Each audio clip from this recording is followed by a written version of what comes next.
unboxings, reveals, and great conversations this Sunday at 8 p.m. Central Standard Time. Sunday. So, Joe, since your little thing is up right now, what time is your premiere tonight? Because we'll promote that too. Well, I pushed it back till 6, but that's like only like 70 some odd minutes out. But I imagine, I know you get on here and you can go on a tear, man. And we're gonna, baby. We're going all night long. Now, specifically, I will do any type of friend request. If I have a friend that wants to be on the show or the channel, whatever you want to call it, but they can't make it at a certain time, I will work with those people. I'll work with anybody to accommodate them as best as I can do it on my end. So that being said, Kaz specifically said he wanted to be on the stream tonight. And woohoo! Well, who am I to deny somebody that wants to come on my show and bullshit with us? So right now he is actually out with his daughters doing some stuff, toy hunting, dropping them off at a birthday, yada, yada, yada. So we are going to go, his stream starts at 10. We are going to go right up until he can join us, and then until he wants to jump off, because that's America, baby! So, Joe, unfortunately, tonight I will miss your premiere, but I will catch it in the replay tomorrow. I ain't got nothing going on. But at 6 o'clock his time, which is the Central Standard Time, in a little over an hour, check out the Joe Prime. Well, you go ahead. You say it. What am I doing? You go ahead and talk. Oh, I was going to say, I finally got my video for Power Glide, Star Eagle, and what was that third one? Totally forgot. Did it earlier today. Kranix. Those 3 guys I got last week. Got my little videos put together, got that one put out. And that's the fantastic thing about YouTube. It's infinity now. It's thrown out there in the perpetuity of the internet.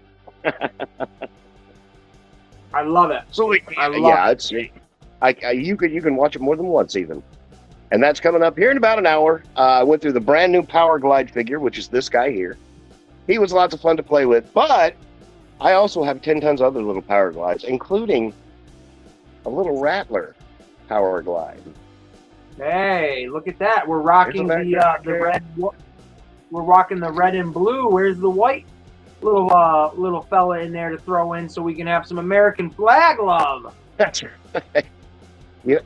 I think he's about the best we'll be able to do. There we go. That worked for me. This is actually, if you were going to get one, I would recommend this guy. This is an AliExpress guy for like $22. And he is awesome. He's a masterpiece scale, I would think. But that's it. I play with this guy. I look at these guys. And of course, I even put batteries back in this guy. So, oh, that's badass. What is this one? This is the same thing as this guy here. This is a Power Glide, except for this guy was called Storm Shadow. They turned him into That's sick. Oh yeah. They were kind of cool. Dude, Transformers. I'm gonna take Ninja Turtles out of these conversations because I already have a bias. But I have to say, Transformers. Now, please, no Transformer people, Kaz, don't shoot me, because I know you said the other day I can make fun of G.I. Joes, but never make fun of Transformers. But I'm sorry, guy. Transformers, when they're in their robot mode, have some of the most basic looks imaginable. I'm sorry. They remind me of Minecraft characters. They're just squared, 90-degree angled robots.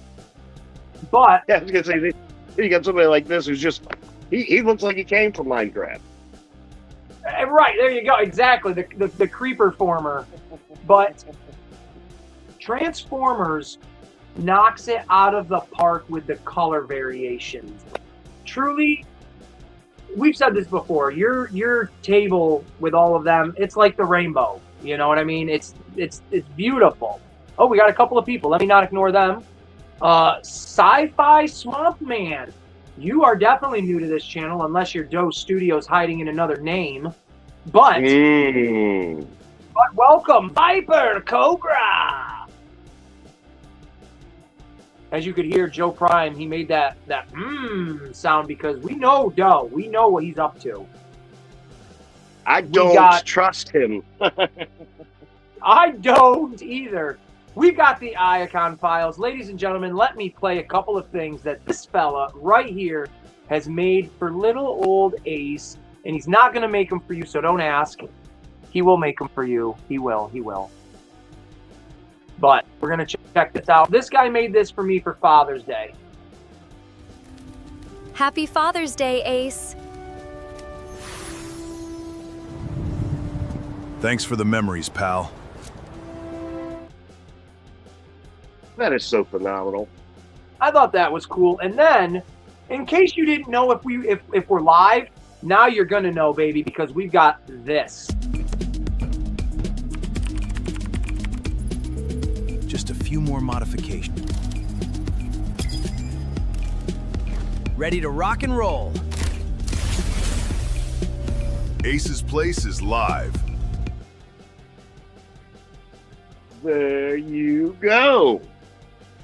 It's pretty damn sweet, man. I mean, now the Icon Files, this guy, he is your AI guy. That's it. He needs to change his name. That's it. The AI guy. That's for sure. The AI. Always creating stuff. He is the... I think it's appropriate that he did that Godfather one because he is the Godfather, in my opinion, in this little section of the AI stuff. So, oh yeah. So hell yeah. Let's see who else is in the chat. I don't want to ignore anybody. I'm usually really terrible with getting to the chat because everything's on my phone. I got to be in a weird position, but I don't want to ignore nobody on America's birthday. While you're checking the chat, I'm gonna run and grab a drink. Hey now. Hey, do that, man. Now we can all talk about Joe behind his back. We got Son of Crayon Slayer. Welcome, dude. Welcome. Very appreciative. It's Chad is still here. Thanks, Chad, for rocking with me. Hell yeah, they look awesome. They do look cool. I really like the Ninja Turtle stuff. Quite a bit. I'm a turtle head. It's all Ninja Turtle shit. As you can see in the background, I've got a whole sewer layer displayed. I've got the TV screen going with a little bit of Americana on it. We got some professional wrestling going. Kurt Angle, Cody Rhodes. Hell yeah. The Icon Files. Hell yeah, they look awesome. Yeah, they do, bro. Oh, we got someone in the backstage. Who do we got? Oh my gosh. All right, we got a...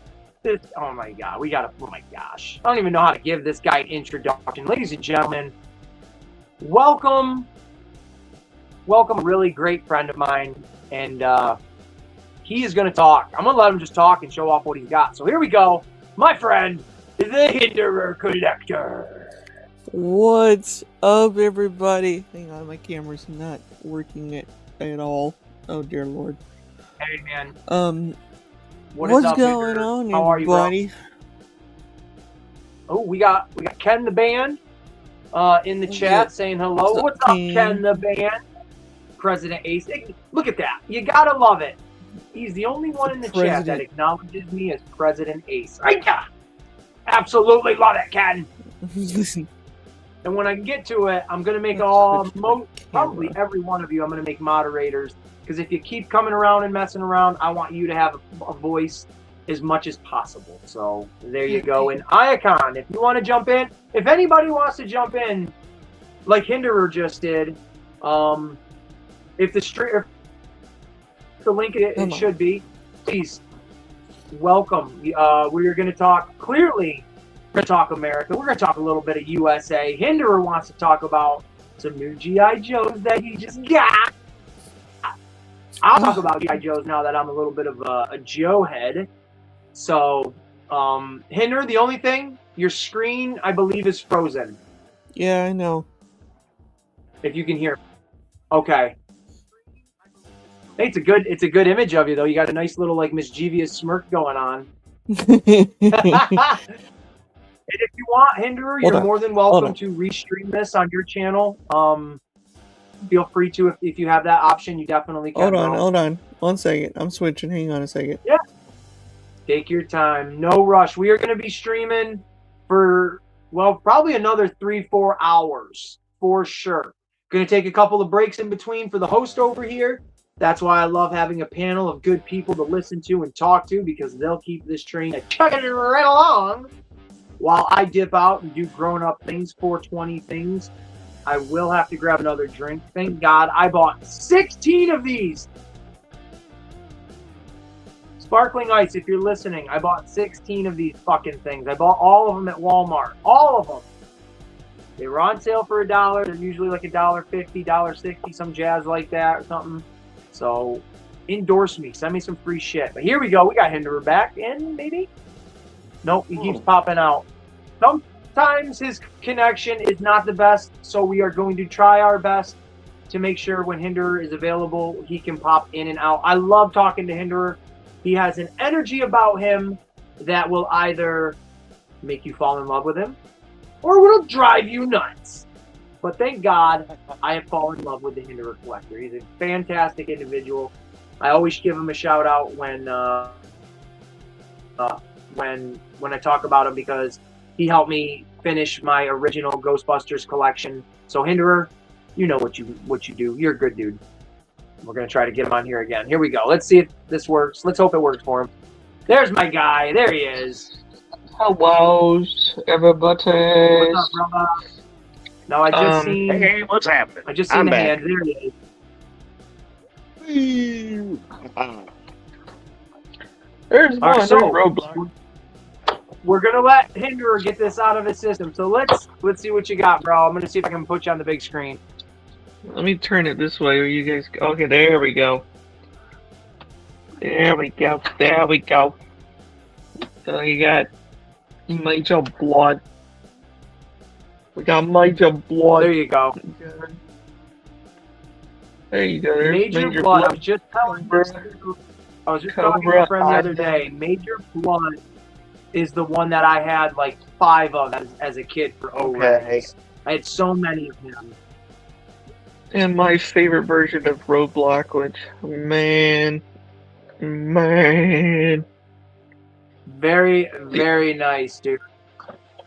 And of course, the main attraction. There it is. The big boy. Now, if nobody knew this, Hinderer is actually sending me this because he loves me. No, I am not sending you this. I saw that. I can't. I picked that up. That's badass. Yeah, I saw that at my local Walmart a couple of weeks ago. Picked it up. It was back in the clearance section, and I was like, "Oh my God, did I find another $5 one?" No, somebody had hid it in the clearance section. It was still $75. Now, is that worth it? As a G.I. Joe collector, Hinderer, obviously you love them, but is $75 worth it for a vehicle and a character? Yes. I got you. Okay. I personally, I have never seen the vehicles in stores, ever. Yeah, they're pretty hard to find. They're pretty hard to come by.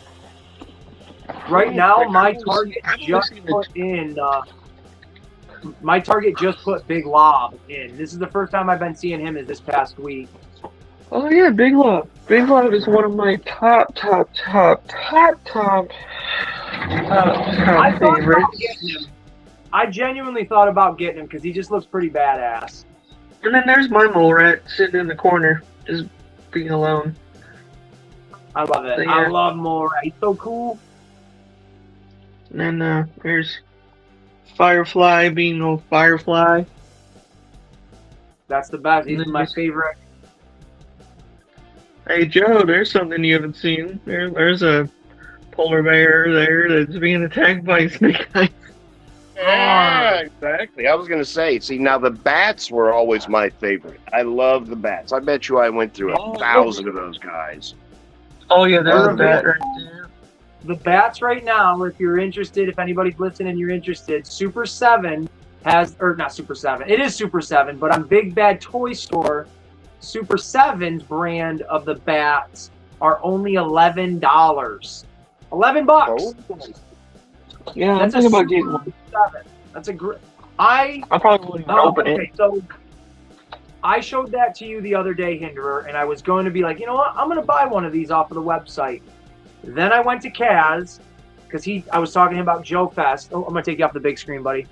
But we were talking about Joe Fest, and he was telling me he sold some of his GI Joes. So I asked, "Hey, what do you got to sell?" I bought a couple off of him.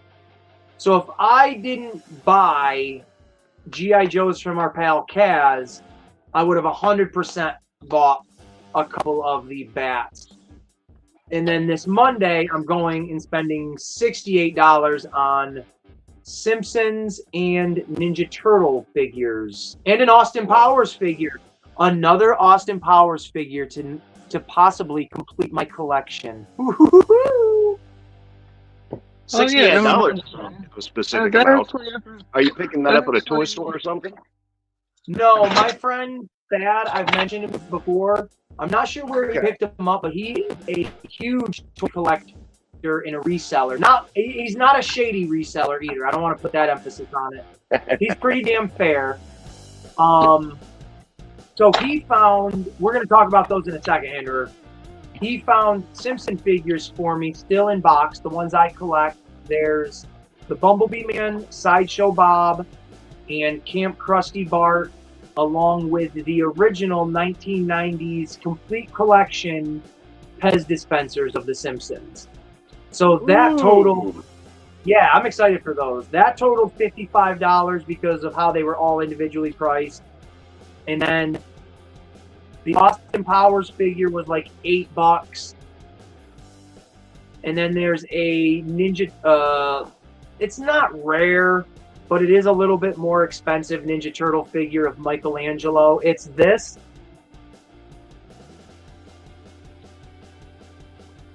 It's this Michelangelo, but it's the original 80s, 1990s one, where this is the, 2000 and, I don't know, came out like 4 or 5 years ago, maybe 3 years ago. So it's from the newer movie, the new, whatever the hell it was called. What the fuck was that called? Mayhem. There we go. But, yeah. Hinderer was just showing off some Ninja Turtles. Now, can you show those off again, buddy? I will stand there. Put you back up on blast. So, all right. So what we got here, Hinderer has a pretty cool little collection of turtle figures, and we're gonna do a trade.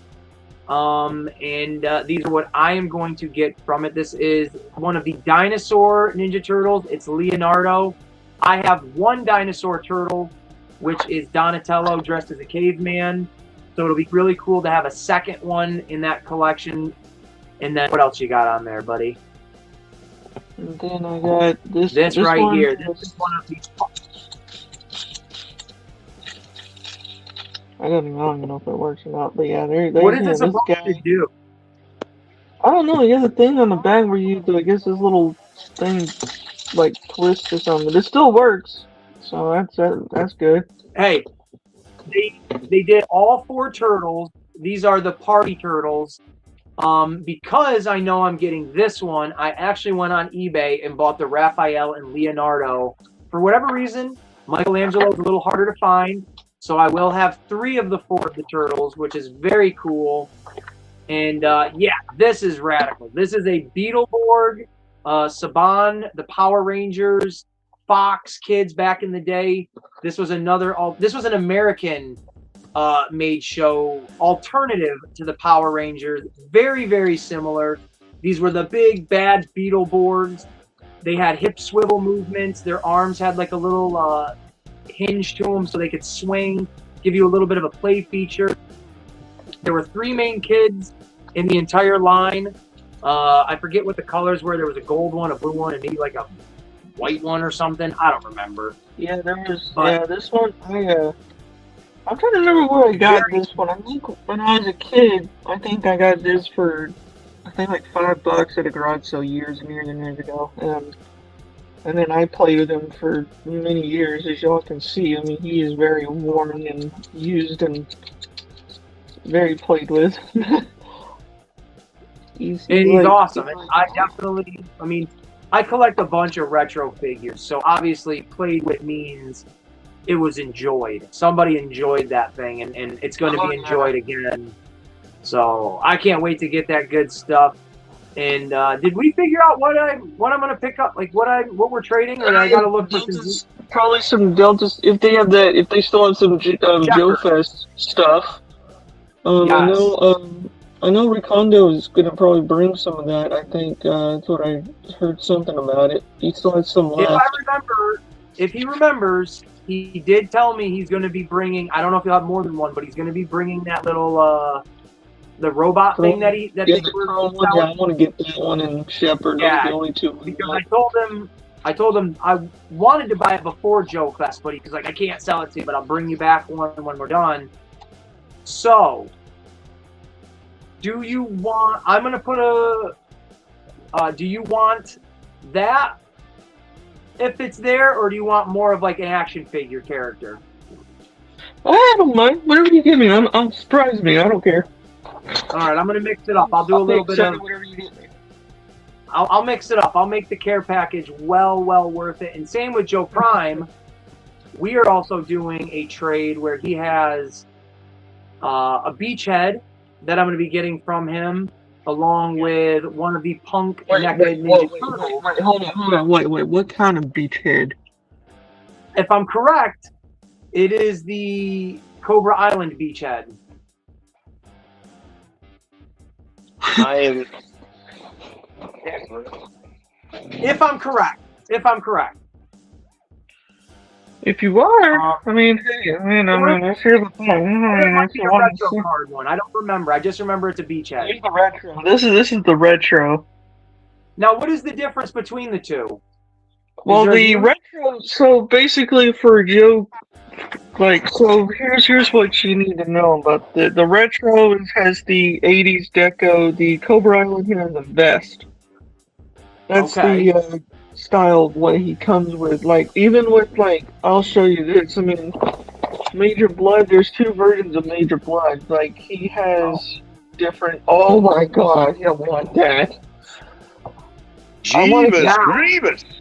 Now, hold on a minute, Hinderer. I don't ever... Now, me personally, bro, I never get to make you jealous with G.I. Joe stuff, so I'm about to blow your mind right now. Oh my gosh, okay, what? I am trading whatever I can find for like Transformers stuff when I go to my next toy show to get that stuff from Joe Prime. So it's not for free or nothing. We got to make a trade. But one of the G.I. Joes I just bought off of Kaz was another beachhead Cobra Island one. So I will have two of them. Oh. Two. Okay. Along with one of the Cobra Viper, like, I think it's just Cobra Viper. I don't think it's Commando, but it's Cobra Viper.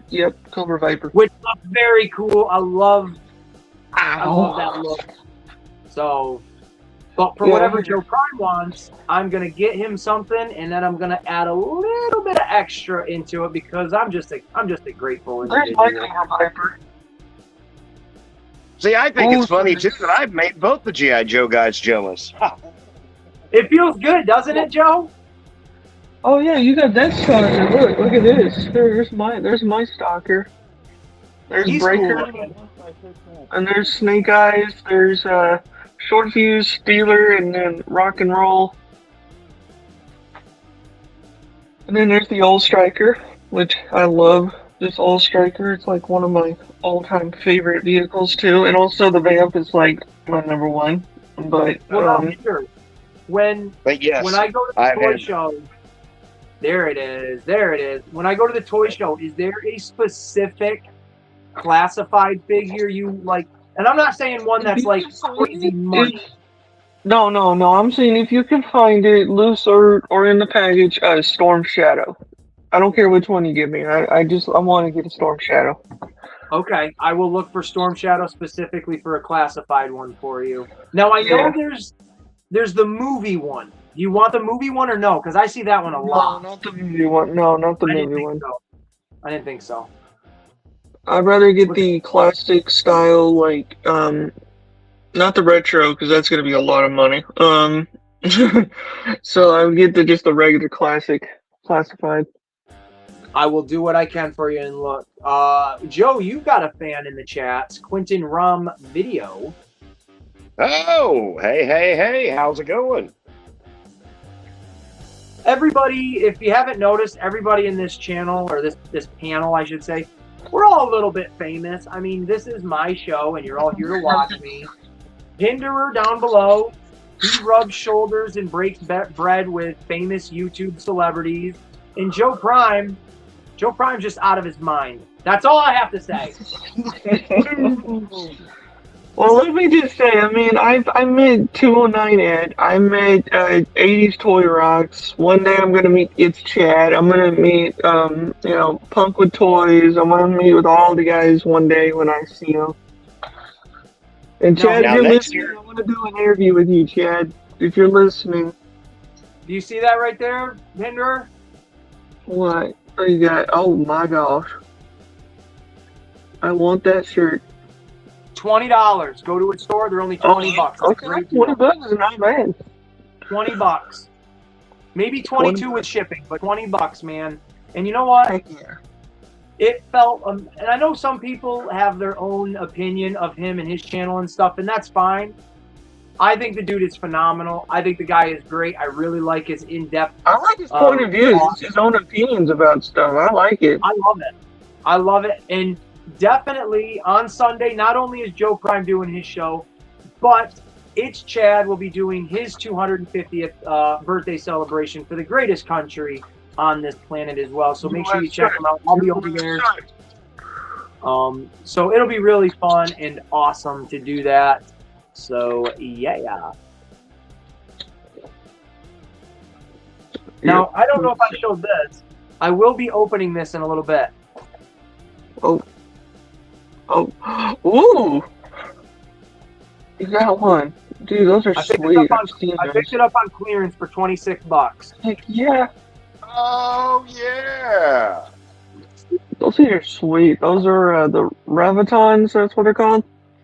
The Roton. I'm going to be taking this, and I'm going to spoil it now. I'm going to make shorts of me out in the woods trying to cut down trees with this thing. And I'm going to be wearing my Skeletor mask. So any of the people that live in these apartments around me that are walking those trails and they see a guy wearing a Skeletor mask and just keep walking. You don't want no part of it. I don't know this person.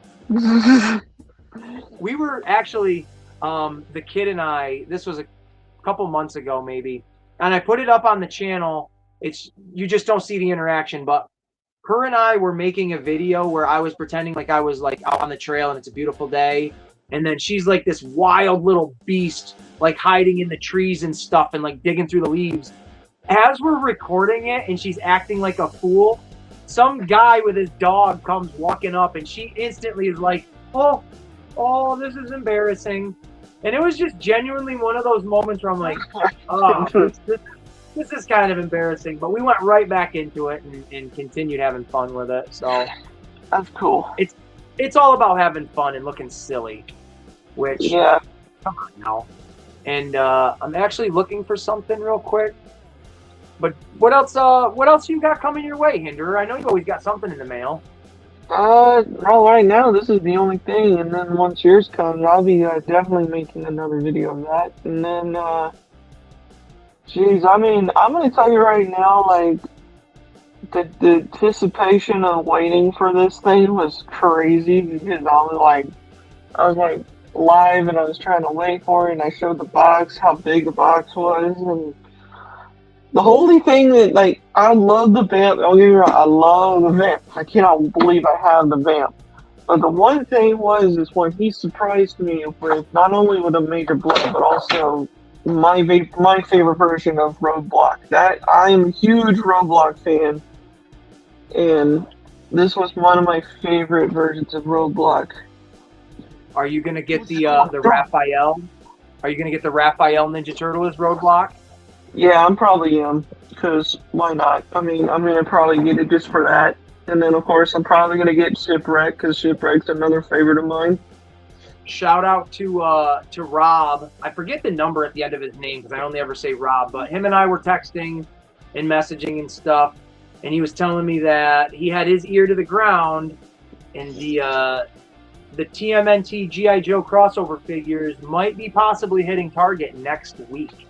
I've seen some pictures of it. It's going for like $15. I pre-ordered all of them because I'm a psychopath. Yeah, you're a Turtle fan. I mean, okay, I'm gonna say right now, you and Pixel Dan are two different people, but it's like, you love Turtles. Trix Dan loves He-Man. He has the world's largest He-Man collection. You have the world's largest like, Teenage Mutant Ninja Turtle like collection. One day, I'm gonna be the largest like classified figure collector. One day. Yeah, Pixel Dan, for anybody that doesn't know, is a pretty great YouTube channel right now. He is traveling like Europe with Ed. What the heck is that guy's channel? I already forgot it. Ed's Retro Toys. Yes. Yeah. And those two are traveling right now around Europe or something like that, doing toy hunts and stuff. But Pixel Dan's got a great channel. He's the one that, I was watching and keeping up to date with all the Motu figures for the new movie. And he also has his very own history of the Teenage Mutant Ninja Turtles hardcover book, which at some point I personally will be getting that one because I'm a fan of the guy and he's a huge fan of Turtles. And two, it's a fucking book about the Ninja Turtles. I gotta have it. So shout out Pixel Dan. I know you're not watching, but if you are, hey. What up, Daredevil? Yo, what's up, Daredevil? Speaking of people I was talking to earlier, Daredevil. I sent out a couple of weeks ago one of the Masters of the Universe Skelenites to him, and I feel very good about doing that because, like Hinderer just said, Pixel Dan's got a huge Motu collection. Well, the Motu King. Yeah, let's just say Daredevil has more. I mean, he's got all of them. Daredevil has got almost everything, and I feel proud to be able to give him something in his collection that he did not have, and that was one of the brand new Skelenites. So Daredevil, I'm super stoked that you got that, dude. To add it to your collection. We got another comment. We'll throw it up there. People can read it. So I just think it's awesome, and whatever the hell I was going to say, losing my train of thought. Ooh, the Age of the Primes, Siege Maximo. He's that big, huge green guy. He is very, very cool. That's a great figure. Unfortunately, it was a debate between that and the Battle Damaged Prime whenever I found those two, so I ended up going home with the Battle Damaged Prime. Joe, I want to... I know you're not a Beast Wars guy, but I know you've got that Goldfish character. I don't know if you have any other Beast Wars characters. I don't know if you have Optimus Primal. Oh, I've got a ton of... If it's a Prime or a Primal, I've got it. It doesn't... Beast Wars... Yeah, I've got a ton of those. You son of a gun. It makes it so hard to buy you things, especially when you're specific. Like, if you were... I mean, I know you're Transformers, so I could get you any Transformer toy, and you'd be like, yeah, this works. But I want to... I like to do right by my friends, and I want to get them something real good. Is that the Primals there? I don't know. That's close. Around Daredevil, don't you be trying to be humble. I don't have everything, but I got a few. Bro, you got just about everything. You got an amazing collection, my friend. A very, very stellar collection. I wish I still kept my 200X He-Man stuff. Man, I would have had all of them when I was a kid. Jeez.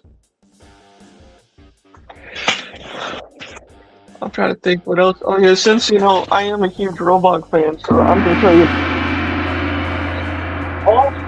Oh, did you guys hear that? Yeah, I heard that in my ear. Good grief. Oh shoot, that's a gong. That's a gong. The gong that was means good. There's this. I turned it up way loud. That means there's a special guest. I got a special guest that wants to be on the show. I gotta go. I gotta go open the door and let them in.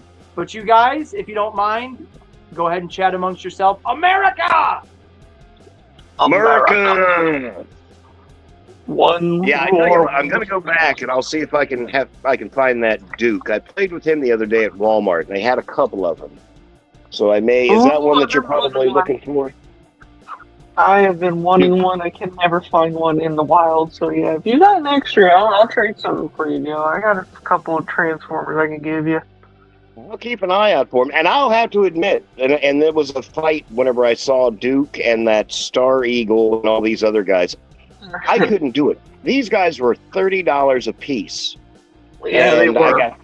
Oh my God! I got 3 of them. It was like $101 with tax for 3 tiny Transformers. It was insane.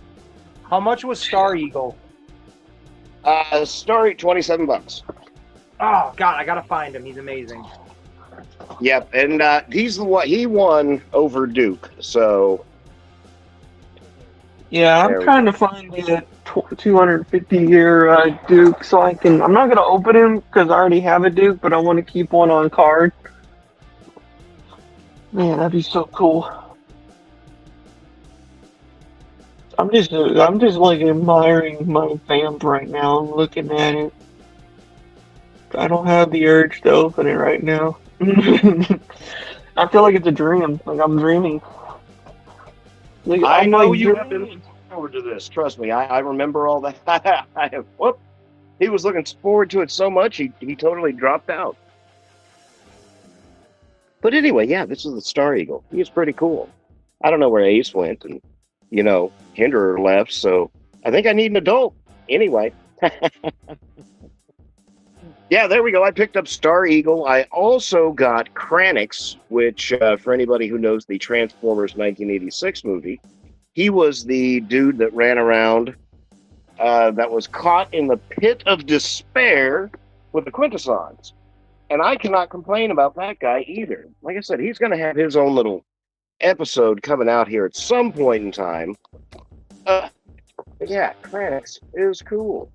And the Star Eagle. If you pick up either one of these, you won't regret it. That Star Eagle's a fun guy. Let me see. I wish I knew how to play other people's videos on here. I've got a couple other ones that I would like to share with you, but that's okay. Let me see. There's 5 people over on my side. Ladies and gentlemen, boys and girls, friends and family, while I've got you here, please remember to hit that like button wherever it might be. Subscribe, and you got to hit the notification bell because, well, Ace is he's good with all of his stuff. You check out his homepage, his community page. He's got his videos for the week ran down. Me, I try and let you know the same day if I can.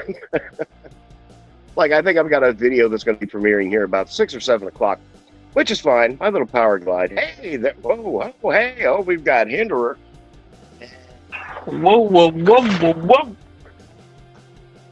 What's good, y'all? What's up, Joe Brown? What up, Daredevil? Yeah. What's up, Ace? All right, so our special guest is not just Daredevil. We do have someone here. He's just getting settled in. He's kind of miserable, but that's okay. So if you guys don't mind welcoming someone to the chat, and here we go. It's me! You suck! All of you suck! Oh my goodness. Every one of you suck! What's up, Daredevil? Good with that little black skull. Yeah. I am tonight's special guest. I will be hosting the rest of the show, and I think everybody sucks. Like and subscribe. And there is no until next time. I'm going to run this stream forever. We will run it forever. We'll let it roll. There you go, Daredevil. There's something for you. Oh, yeah, the Dramatic Collector laser lights. Yeah, this one, we might be trading this. Oh, okay. Yeah, but I love this set. When I bought this at ThinkGeek years ago. You stole it. You didn't buy it. You beat up a little old lady and you stole it. Oh, Well, if I ever get one, first one I'll get is the Skeletor, but I'm gonna get the vintage one. So. Oh yeah, the vintage one is pretty cool. You don't see them every day, so I mean, I'm sure I'll see them when I run or go to PowerCon, but I'm only really focused on the 2002 stuff, trying to rebuild that collection from what I used to have back in the day. So that's really all I'm focused on, unless I see something else while I'm there that I just gotta have, which I'm always looking out. So you never know what you'll run into. Yeah. I figured I'd come on for a minute. I've been having technical difficulties as of late, being on random screens and stuff. So getting kicked off or having audio issues. So I'm not sure what's going on. But how cool is that? That you get to come on stream and see your hero, me, Skeletor. Yeah, I remember when I first saw that mask. My daughter, or no, not my daughter, Ace's daughter. That's what I meant to say. Ace's daughter bought it for him for Father's Day. He's got good taste. Hey, that's what's up, man. Oh yeah, you got This is the hell. Oh yeah. Okay then. Well, if you you got. Well, where's Evil Lynn at if you got her wand? I bought it at the Halloween store because I lost my Havoc staff. Right. I don't have any respect anymore because I have a toy for a staff. Well, you slacked it, man. I got the sword, but you lost your staff, man. So we got to get your staff back. I have a sword too. I'll show you my sword. Wait now, we're PG-13. Hey, I said my sword, not my bone. Right. Oh. Get it? My bone, because I'm made of bones.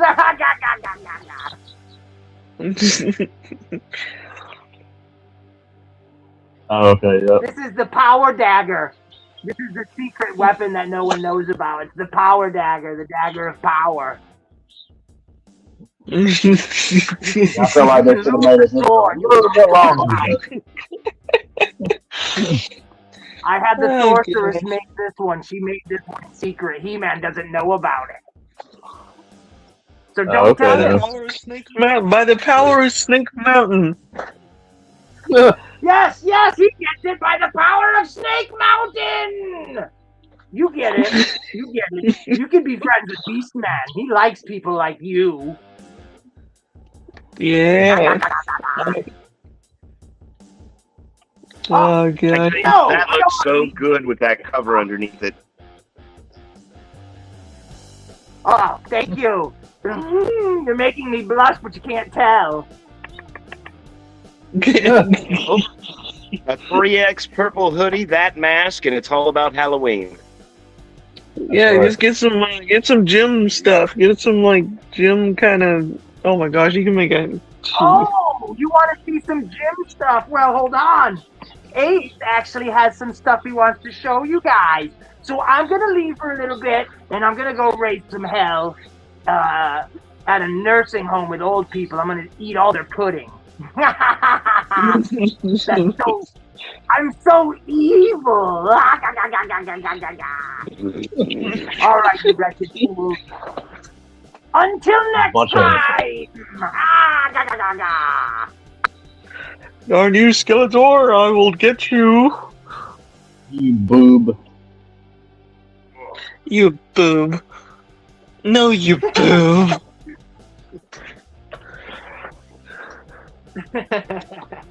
Oh gosh.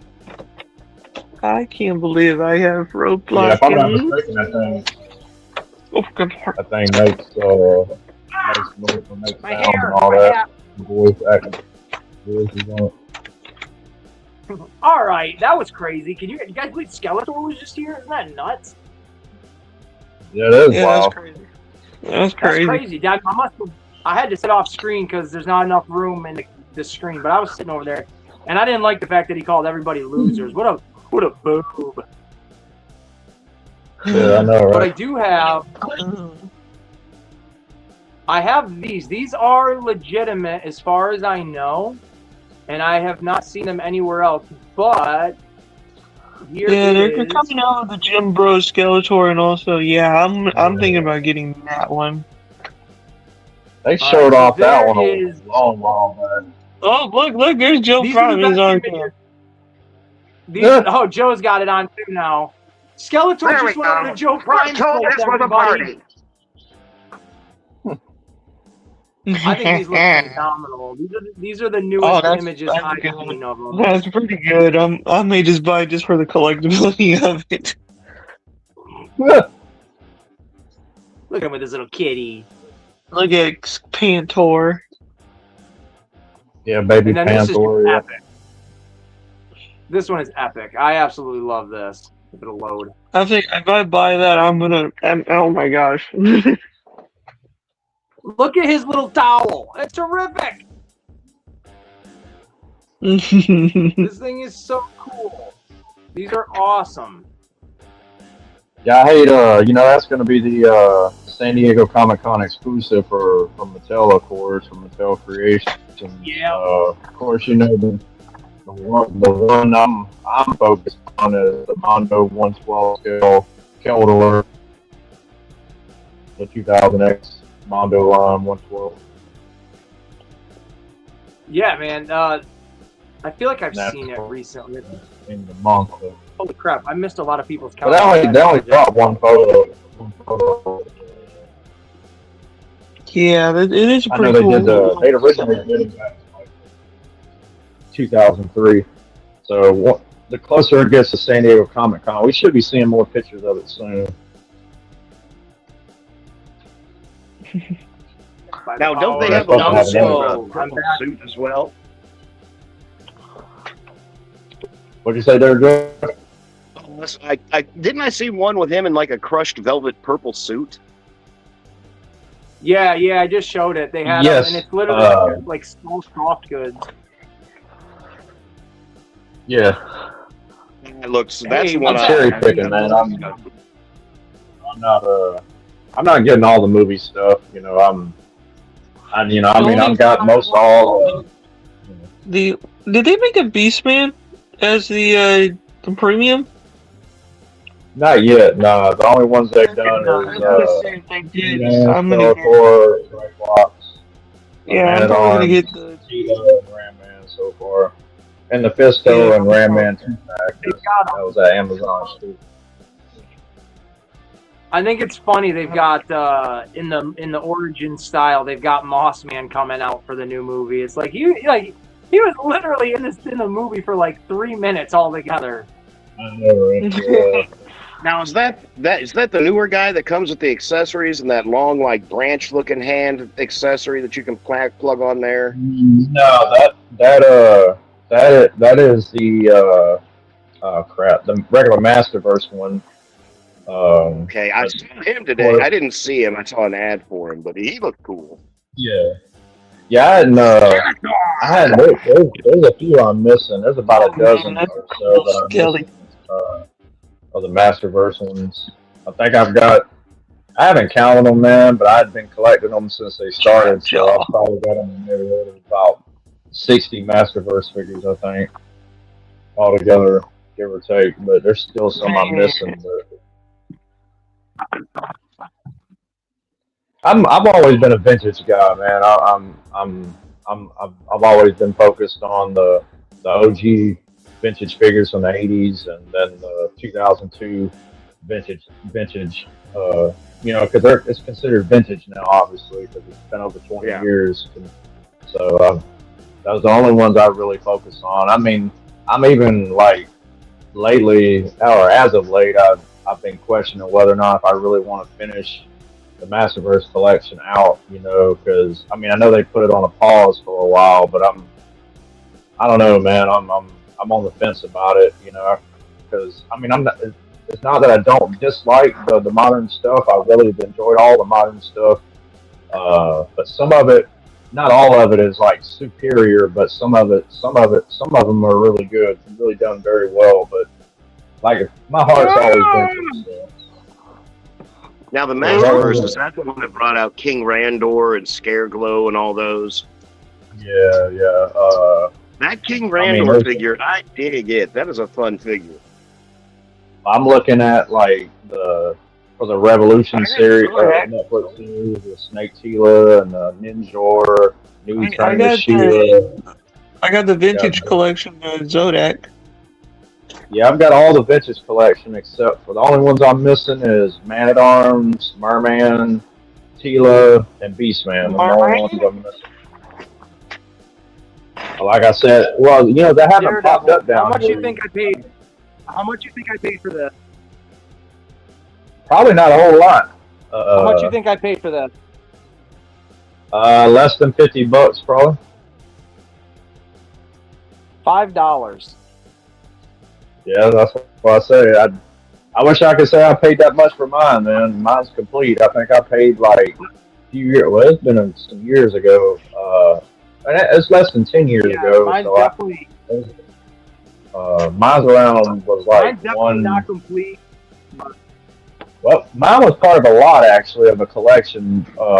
Shout out Animal Mother Customs, man. If anybody is aware of Animal Mother Customs, a good friend of his had a He-Man collection he was trying to unload, and I bought almost half of it. So it was about what I bought of what he had was I think I paid around a little over $500. So the Snake Mountain was included in what I got. So, but that is cool though, man. Especially for $5, you can't beat that with sticks. For $5 for real, like so the guy that I got it from. I don't know if he was just trying to get rid of it or if that was the price in general, but he sold it. He's like, it's just a shell. It's got a few of the pieces, but $5. I was like, sure.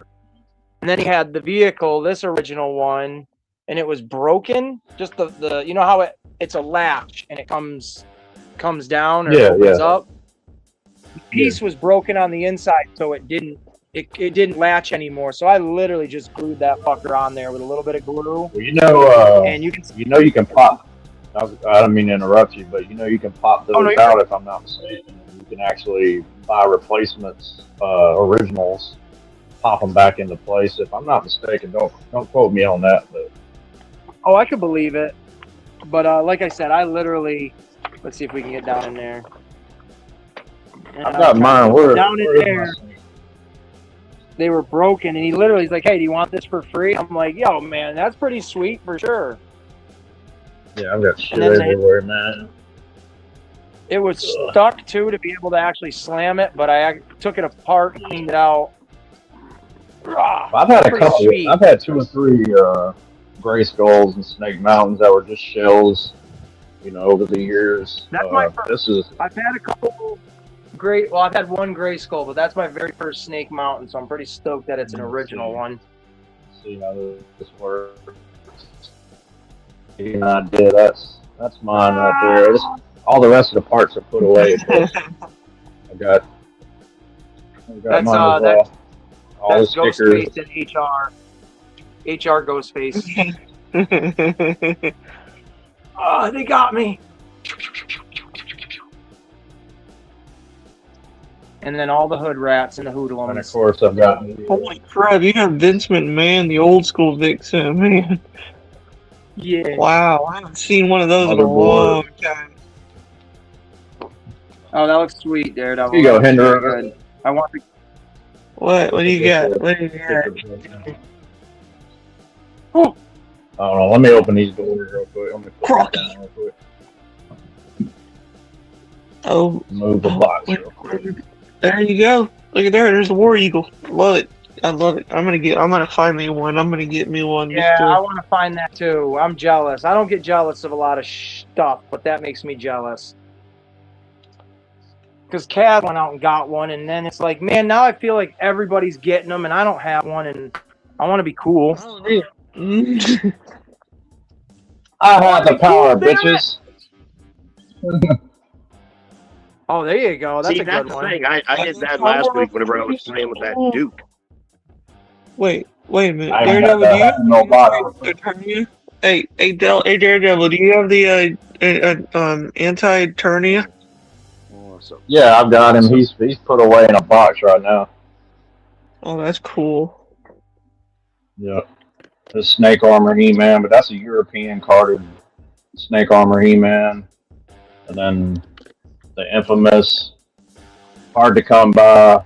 There's multiple package variants of the red card Zodak, but that's a European version on the card, mint on the card, and then of course, I've got all the loose collection. Well, I feel like now is. I ain't got all of them. Since we're talking Motu, I'm gonna open this now. You got to start chopping down trees sometime. Chop, chop, chop! Right. Oh, speaking of Masterverse, if y'all want to see Masterverse, I'll show you some damn Masterverse. Hold on, hold the phone. Let me hold the phone. Open the doors, and what do we got? Just a whole bunch of shit ton of bunch of Masterverse. All in the bottom. There's Stratos. Yeah, I saw him at Ross for like $5. Duncan. Oh wow! Yeah, I've got the infamous. What do they call that, Daredevil? A niche collection, a little niche, very niche group. A niche collection. Yeah, I'm niche. So you know, that's cool. I'm cool with it. Hey, I hear you, brother. I dare to be niche. You know me, I don't give a rat's ass. I dare to be niche. That's great. That's clever. I like it. No, man, I just been loving the Mondo stuff, man.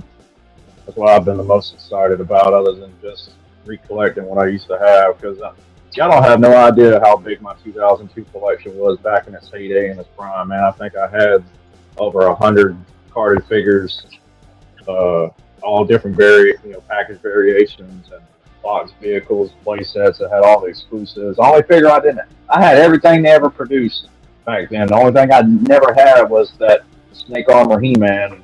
And what is it? The world comes full circle, and now I have one. So now I'm just trying to regain all the rest. Well, if I go to Metroplex, when I go to Metroplex, when I find one or two, I'll buy one. And here's all the ones that are mint on the card that I do have. The whole damn wall full of them. The whole full wall. There's about 20 or so on the wall right now. Yeah, different variations. I've got random stuff in here. Stuff like that. So, and then I'm collecting the cartoon ones. So I've got most all those so far. So I just got to get like protective cases. So I'm pretty sure Mock Masters, which is MOC, I'll be at PowerCon. So I'm gonna get a whole bunch of cases while I'm there. I really do need to get some more. I bought about 25 for my 2002 figures, and I done kind of gone all the way through them already. So I need to get some more. Nice. But that's all I'm really buying, man. I'm saving all my money. That is pretty cool. Yeah, that one is pretty cool, man. I've got the vintage one laying around here somewhere. So the seat itself rotates. Actually, so you can give it that gyrosphere. Well, what the hell is a vehicle if you ain't got an action figure to go on it? Well, let me do a shameless plug here. So shout out to my homeboy, my brother from another mother, as you know him as Casual Toy Collector, and Bruce, aka Casual Jesus. Toy Collector. His shirt's right there. Yes, sir. I gotta get me one of those shirts, man. Yeah, Kaz, shout out. He gave me one. So there's a vintage one right there. Oh, heck yeah.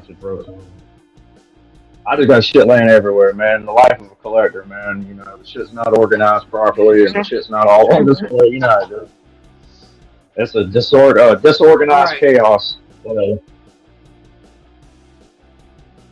I don't yeah, know if speaking of this. that. I know these are the figure sizes for the Rotan, but I don't know, or Rotan. I don't know if he'll fit Right. on it or not because of his little skirt thing. But we're gonna try it.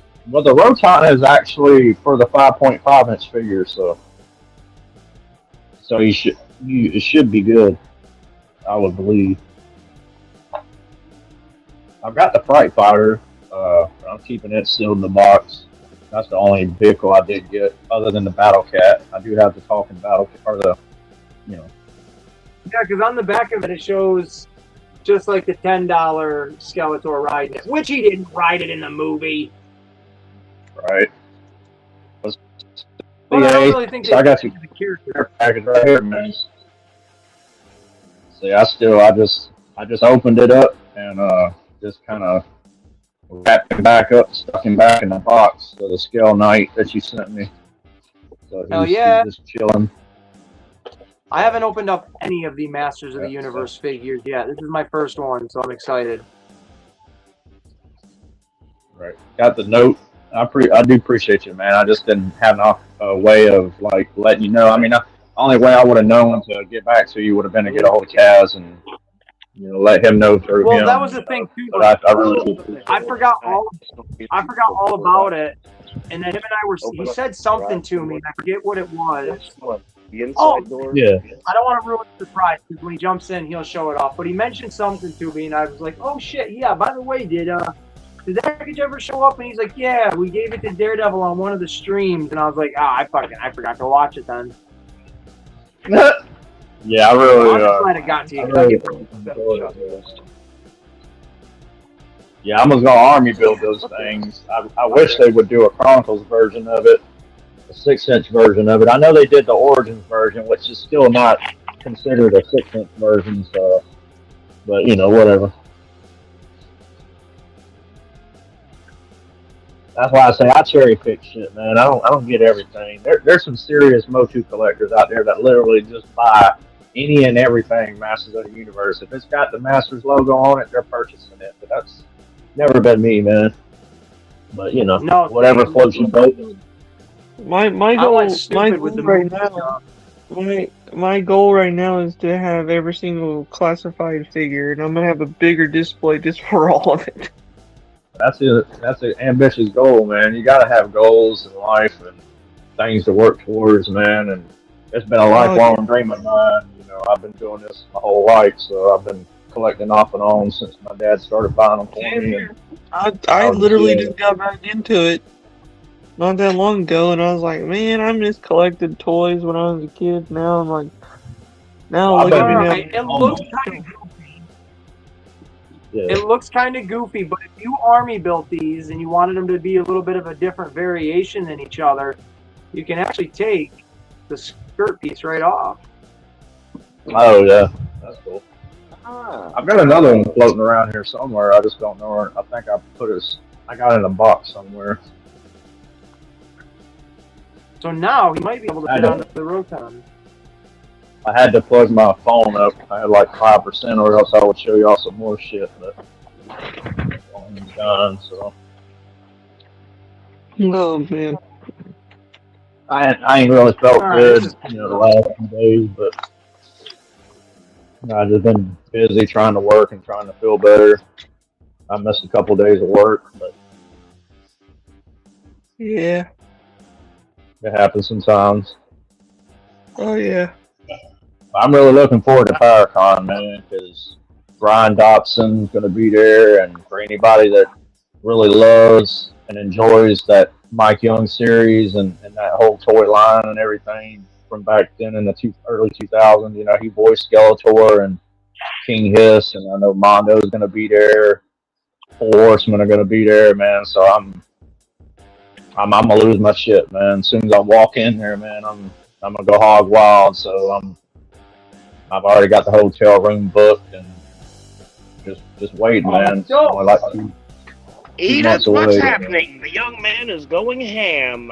There you go. That sounds like it's going to be fun, man. It is, man. I've never been and always wanted to go to a PowerCon, man, since Val started putting it on back in, I believe, 2012. And I've been knowing Val for over 20 years. He was the guy who owned and ran He-Man.org. So it's like it was yesterday, man. It really was. I remember I was like 20, 21. I just turned 21 at the time, and that's really when I got started collecting on my own. Was in my early 20s. So and it felt really awesome, man, to be able to go in the store and buy those figures, and get the feeling that my dad had when he was buying them for me when I was a kid, and it means a lot to me. So it was a great time. That's why I love it so much, man. I did win on Taz's wheel though, so I do have. Ender, you might like this. Well, let me pull this phone back up, but I do have a GI Joe classified, unfortunately. Unfortunately, in my motion collection, so I got a bat to kill him. But I love it, man, only because it came from my homie, man. So I mean, I used to collect. I had Joes, I had any and everything in the '80s, man, in my toy box. Silver Hawks, Dino Riders, Star Wars. I had a little bit of everything. Man. Throw in some Cops and Brave Star. Yeah, I had Brave Star. Yeah, loved all it. Loved every bit of it, man. Until my sister started, for whatever known reason, I don't know why, but she started ripping the heads and legs off my action figures and trying to flush them down the toilet, and I had to knock her in the next week.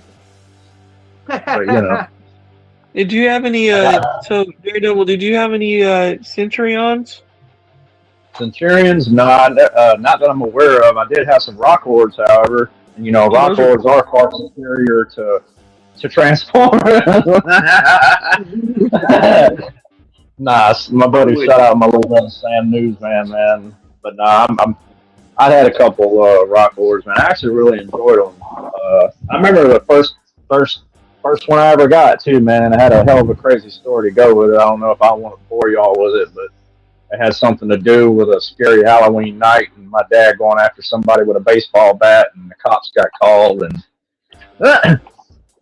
earlier in that evening, we had went up to a store. Used to be part of what we call here in Augusta was called Century City or Sky City, where they had a department store. And I remember walking. We were going up there for whatever, and I remember seeing it in the window. And because back then, they put the shit, like you'd be walking up to the store from the outside, and they'll have, kind of like the whole Christmas story thing deal. Where you see it through the windows, toys through the window. So I saw the Rock Lord, and I had that. I told my dad, I was like, I gotta have that green Rock Lord right there, Daddy. I gotta have that. So he bought me one. So. Okay, now that little Roto guy, he flips around in there. That's kind of cool, Ace. Oh, yeah. So yeah, he literally, it's on a little spinny. So whenever whatever direction you put it in, he will rotate to the appropriate way. His weight will distribute. So he always kind of looks like he's riding it, just like in the movie. And then I forgot to add guns to it. Well, Ace, if you got them on clearance, they should have had the Battle Cat on clearance too, from what I hear. The movie one. They did. I've got the Battle Cat already, but I didn't get any of the vehicles until today. So. Oh, okay. And I like the way you can pose it, like too, on the shelf. You can literally put it in that little position. Yeah, I've got them. I've got them all so far. I'm gonna buy my nephew Phoenix one whenever I get the opportunity. I know you would enjoy it. Yeah. I might, just for the sake of it, I wouldn't buy more than 2 of those, but I might just genuinely buy another one of those to just put once everything is kind of opened up and stuff, and set it all up with it and have, them surrounding Snake Mountain. Because I even bought 2 of these. I bought 2 of the Origin version style of Spike Ores because they were on sale for $13 a piece. Oh, that's cool. Right? So I was like, well, I'm going to buy one, leave it in the box, and then I'm going to buy one and open it. And I haven't done that yet at all. Man, I need to get that Scareglow so bad. Yeah, the Scareglow is dope. I don't think I'm opening him, though. He's probably going to stay. I've got one. Don't worry. I've got 2 of them. Of course. course you did. You probably got more than any number or something. Now, were you able to find the Walmart, I guess, exclusive gold Skeletor? Yes, I do have the Alcala Skeletor. Yeah, I have. That was my first one. Well, you know, they were both showing up together. So when people would find them in the beginning, you know, they found them both together. So I was just like, well, damn. Hopefully, I could have that happen to me. And lo and behold, I found both of them together. So. Oh yeah. And then I've got the He-Man and the Battle Cat and the Triclops. I got a loose set. I've got a box set. I actually got I got them all boxed. A set box, and I actually even have the shipper to go with it, the shipping box. What? Did you get the Goat Man? No, I didn't get the Goat Man, So I'm basically only getting the Chronicles ones, the collector ones, the adult collector versions. I'm not knocking some of them look okay. The Beastman looks pretty good, but not all of them look good to me. Like I said, the Beastman looks all right.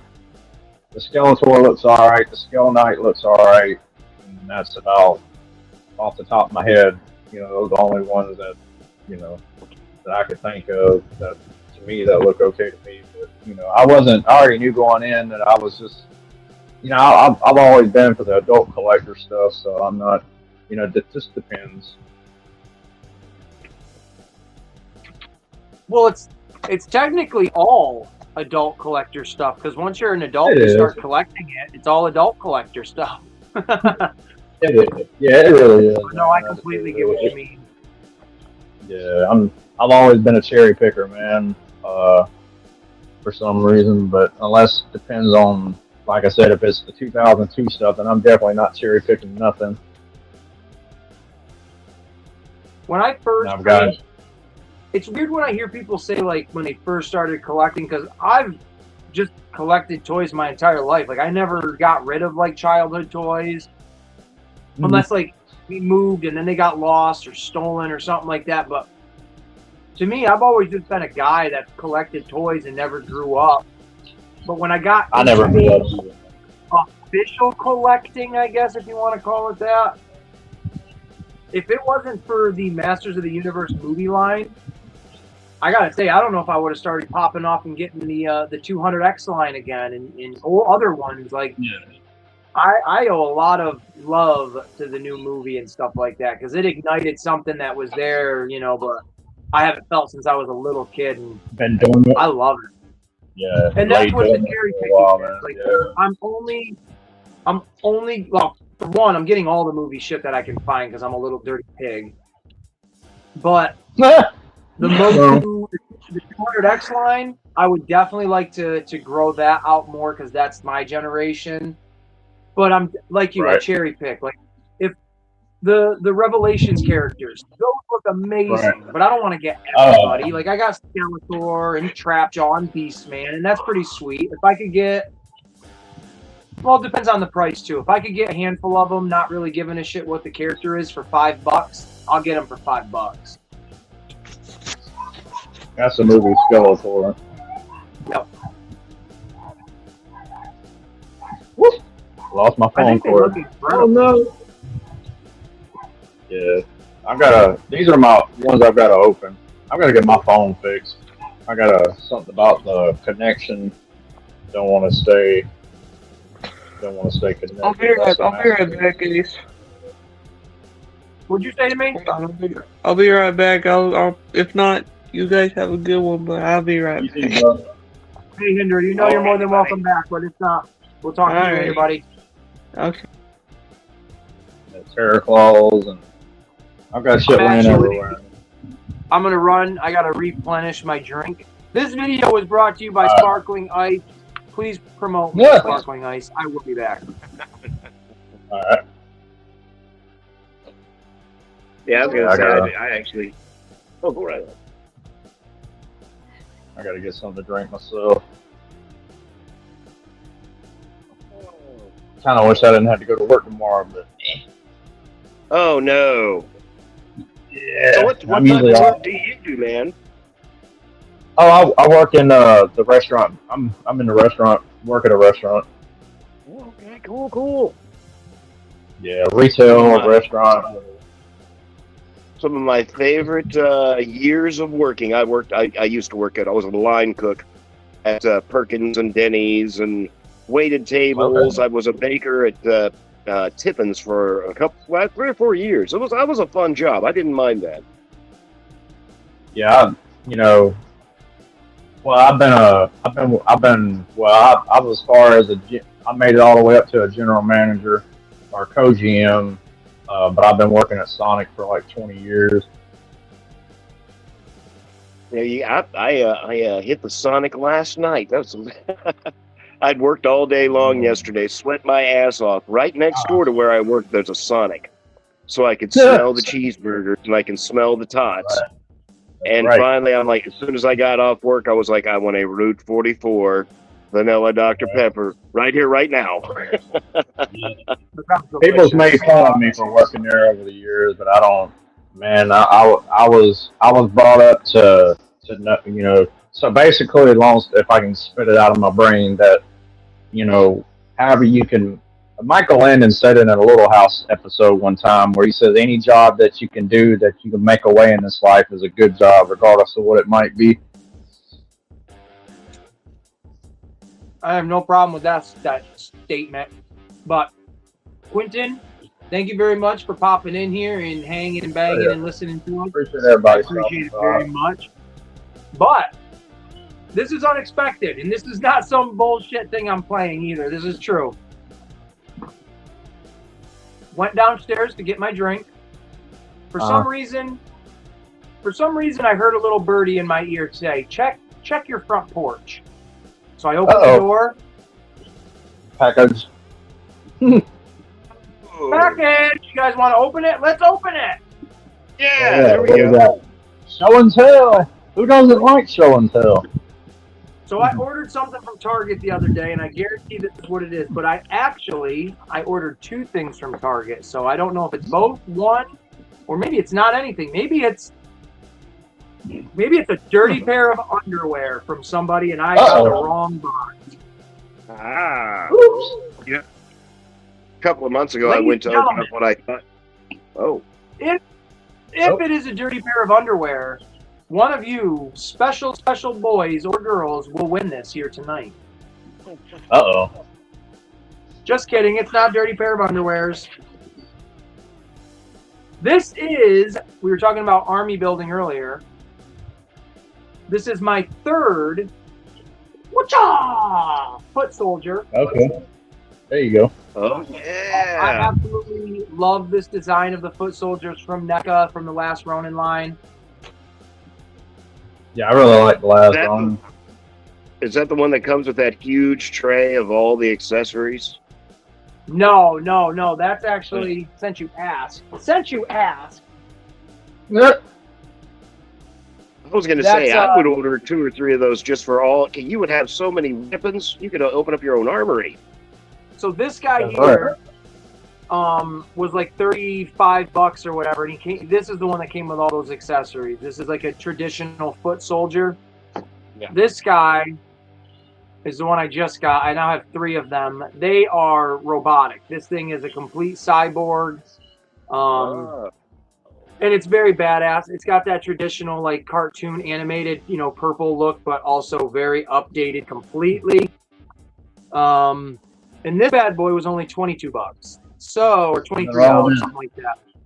So if you're going to army build, in my opinion, this is the bad boy to do it right here with. And this guy comes with a bunch of really killer swords, your little shurikens, all sorts of sugar.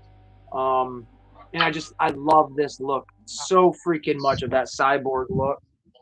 But here it is in the box, $23 or whatever from Target. So, hell, yeah, it's very nice to know I can go check the mail and there was something sitting there waiting for me. Oh, yeah, that's always good. Oh, yeah, it is. Which there will be a bunch of things. I've got Kaz's thing supposed to be coming tomorrow, whenever my other Target thing comes. And then I ordered like $200 worth of stuff off of eBay. Huh. But what did I get? I never know. What is what?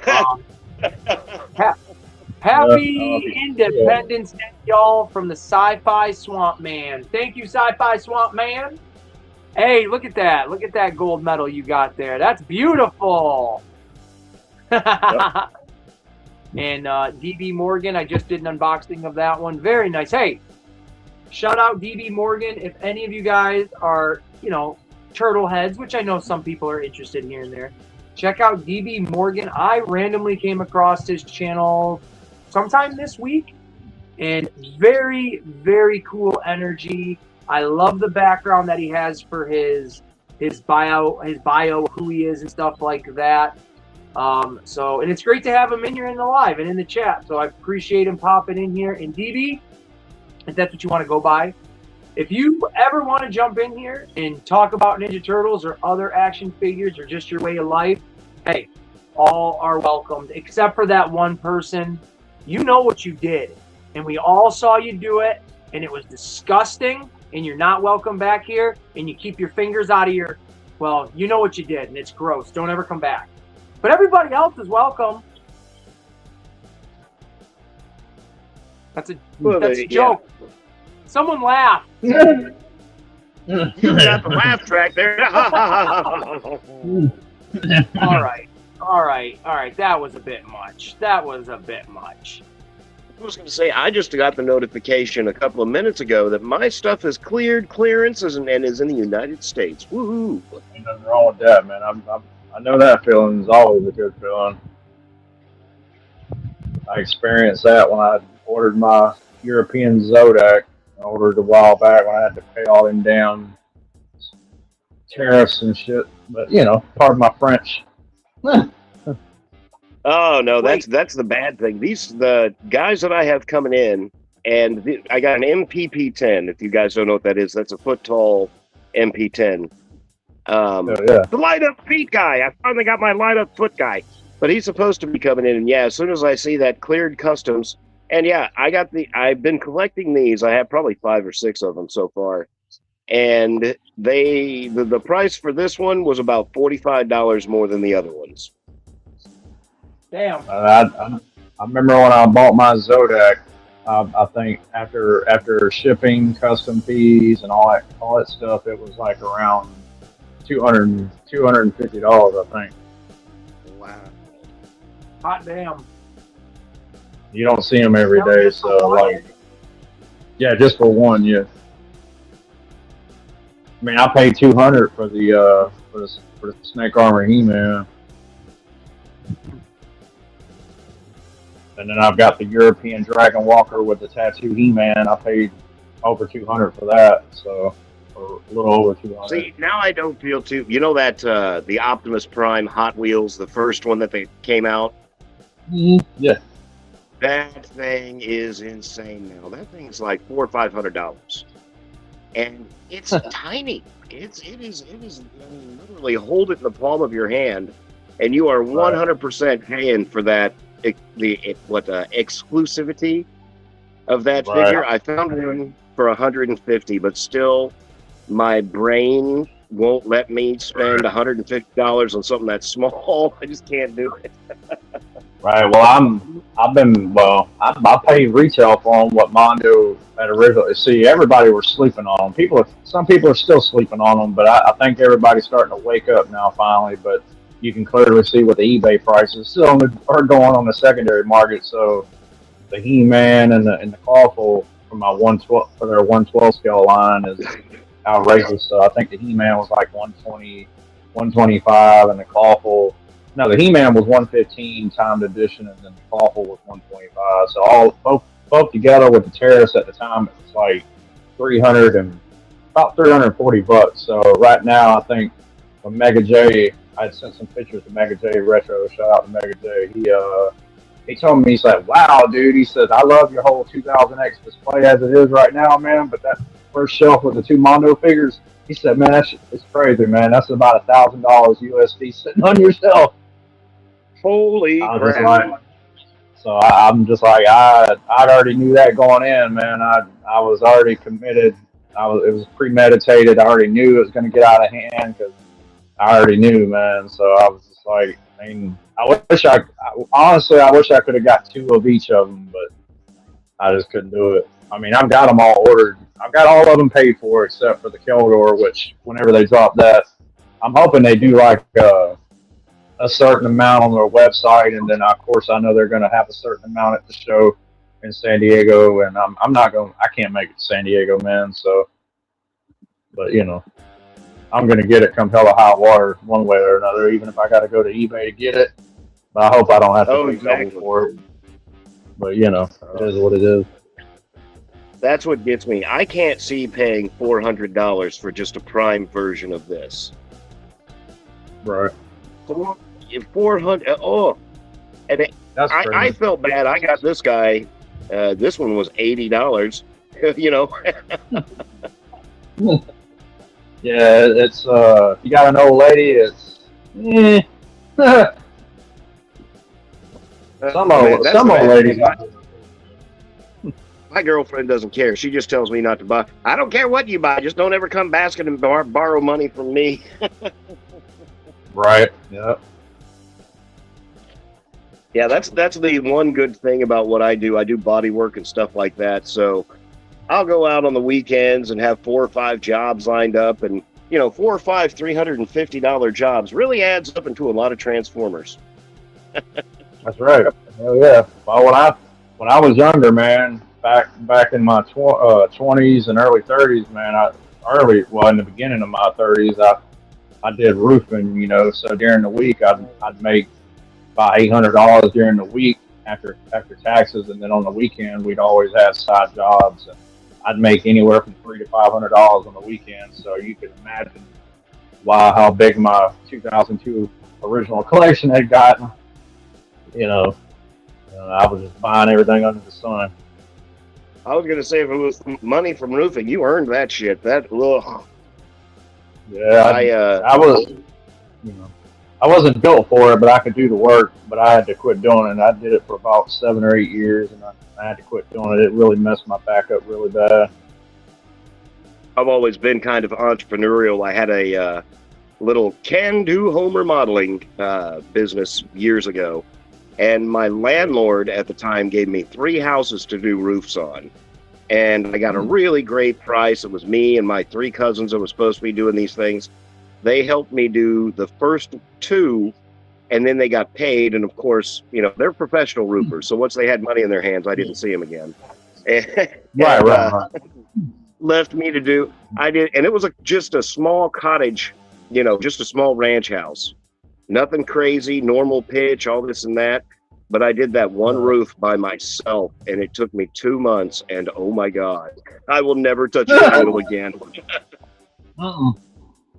No, you couldn't. I ain't gonna get up on no roof. Nope, unless I pay somebody to do it. The other day I saw a bundle of shingles, and I was like, I used to throw 2 of those at a time over my back and hustle up and down that ladder. I didn't even want to lift one of them. I was like, no. walking up a 25-foot ladder, walking on 1x6s. You got no ladder racks, no harness, no nothing. But your boss is saying, "Oh, don't worry about it, James. If you fall, you got workers' comp. So you'll be compensated." You crazy as hell. I said, "Look here, Johnny." I said, "Don't ever call me, bro. If you ever have a job that's a 10 or 11-12 pitch or a 12-12 pitch, for any roofers out there know what I'm talking about. So you're basically to the sky with this crap, like straight up pyramid type shit. Well, yeah. No, I told him, don't ever call me, bro. And he was like, come on, man. I said, Johnny, I'm serious. Don't call me, man. So he never called me on any jobs like that. After the first couple, I said, nope, I ain't doing it. I'm not doing it. I come close. I almost fell off the roof. I'm good. Well, fuck. I was gonna do a giveaway, but I can't find any of the shit I was gonna give away. Oops. I keep everything. I feel you, bro. I got shit everywhere, man. I got shit sprawled out in the floor, and I've been rearranging again since I got another display case. And well, it annoys the shit out of me because I don't move anything. Right. Like I cleaned up a little bit, but I Awesome, Optimus Prime. What's up, my man? How's it going? He just popped up there in the chat. How are you doing? Mother Mc. Wow. Trucker. Well, sorry, folks. No giveaway today. Y'all suck. Ace is having a moment. I did have a moment. I'm perplexed because I literally keep stuff in this corner. Well, that's crazy. I was going to tell you, Joe, remind me of, I don't know if you're familiar with Lone Dragon or not. Bone Dragon? Lone Dragon, yeah, you remind me of Lone Dragon. I don't know. No, I've only heard him talk a couple of times, and you kind of sound like him. So when I first heard you talking, I was like, "Is that Lone in here?" And it's like, "That's Lone," but no, I'll have to check him out. What's he do? Lone Dragon, LONEDR, obviously Lone Dragon. He's on Instagram. Okay. No, I've tried to fiddle with Instagram. There's too many buttons on that for me, but I want to check that out. Yeah, I don't. Yeah, I'm like you, man. I've never been a proponent of technology, really, for the most part. You know, I'm Gen X, so you know how that goes without having to explain any of it or explain any of it. So exactly. That just means that I have a deep-seated, unrelatable for anything hate for TikTok. I don't know why I can't stand TikTok. Yeah, I don't do the TikTok, man. It took me a minute to get around to doing the whole Instagram thing. I mean, I had a Facebook and all that good stuff, but yeah, I deleted all my shit too. I hated it all. Honestly, man, I've always been to myself as a collector. You know, I've never, you know, only because I come from a different age of collecting. You know, like most of us that are older in their 40s. You know, Gen Xers. So Joe, I'm sure understands where I'm coming from. So. Oh, absolutely. I'm a 72 baby, so for sure. I don't like the social media and the technology and shit because I think most people are kind of scummy little wet turds, and I don't like the toxic fake. Look at me, and then I don't like all that. So YouTube, I know it's there, but it's different. Like the other social media, it's all fake shit. I was told to make an Instagram because it is easier to communicate with like other toy collectors that way. Sure, maybe, but as of right now, Well, you know, it's the cool thing. There's the YouTube Messenger now. I think I've sent you a couple of messages through that. So, and that's the only reason I have Facebook much anymore is just for the messaging part. I do too, man. I really do. I don't post very often on my Facebook, but you know, mainly it's just family and you know, close friends and stuff like that. So you know, and I've never won for. I don't care about showing off my stuff. You know what I mean? I mean, when people ask me to say, hey, you know, can I see this or see that? You know, I don't mind. You know, I don't have to sit here and I don't need to boost my ego. You know, I've never had an ego, so that part of it I ain't never cared about. You know, so it's something I've been enjoying my whole life. So I don't. Yep. It's always been me. I think that's the fantastic thing about YouTube is it gives us the ability. We're not showing off, and but we're very prideful of our collections. I'm happy with my collection, and I love showing it to like-minded people.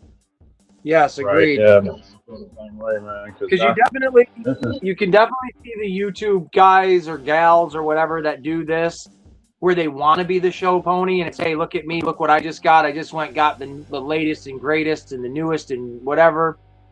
Which we all have that, where it's like some of us just want to share that energy, where other people just want the recognition. And like you said, Daredevil, I don't do any of that shit. Like, yeah, having the YouTube is a fun hobby, but it literally is just when I'm having fun with it. I'm just recording myself goofing off with my toy. Whereas when I was a kid, I would just rip that fucker open and start playing with it. Now we enjoy things differently, so we present them a little differently. And so I get it completely. See, that's the good and bad, because I know for me, there's going to be no such thing as Social Security. So you're looking at my retirement plan, ladies and gentlemen. Ladies and gentlemen, boys and girls, please give a like and a subscribe. Yeah. That's right. I feel you on that one. I hope it's around, but it probably won't. They keep moving that retirement goalpost further and further. That's the bad thing is, you know, I'm an older Gen Xer. I'm going to reach level 55 this November. And my parents, I am blessed to have both of them with me still. They're getting older. Oh, yeah, man. I tell you what. I don't mean to interrupt you, Joe Prime, but I did not know that. I wasn't aware that you were a November baby. I am also a November baby. 79, sir. There you go. There you go. The 20th? 12th.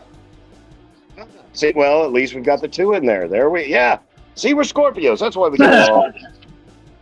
That's right. Exactly right, my bud. Exactly right. But yeah, I watch my poor parents struggle with that, and that is such a. It's like we're going to give you $20 more here, but we're going to take $40 away from your food, or we're going to increase your Medicaid, or you never come out ahead. And you know, bless their hearts, they struggle with this every month, but I know that I can't depend on that. Right. I couldn't either. Yeah. I'm just glad I ain't nowhere near, you know, yet, but I think about it every day. I'll tell you what, bud. Every year I'm just like, not that it's not that I'm getting slower. I'm more selective about where I put my energies to nowadays. But yeah, I mean, whenever I was earlier doing this auto body thing, people called, boom, I'm out there, I'm here. It's 120 outside. I don't care. Today I finished my one little job. I had about a bunch of people call me, and I'm like, no, it's too hot. Yeah. Right. Yeah. That's why I'm glad I work on the inside, man. I've been working on the inside. Double the price. Oh yeah, I'll look at it in a minute.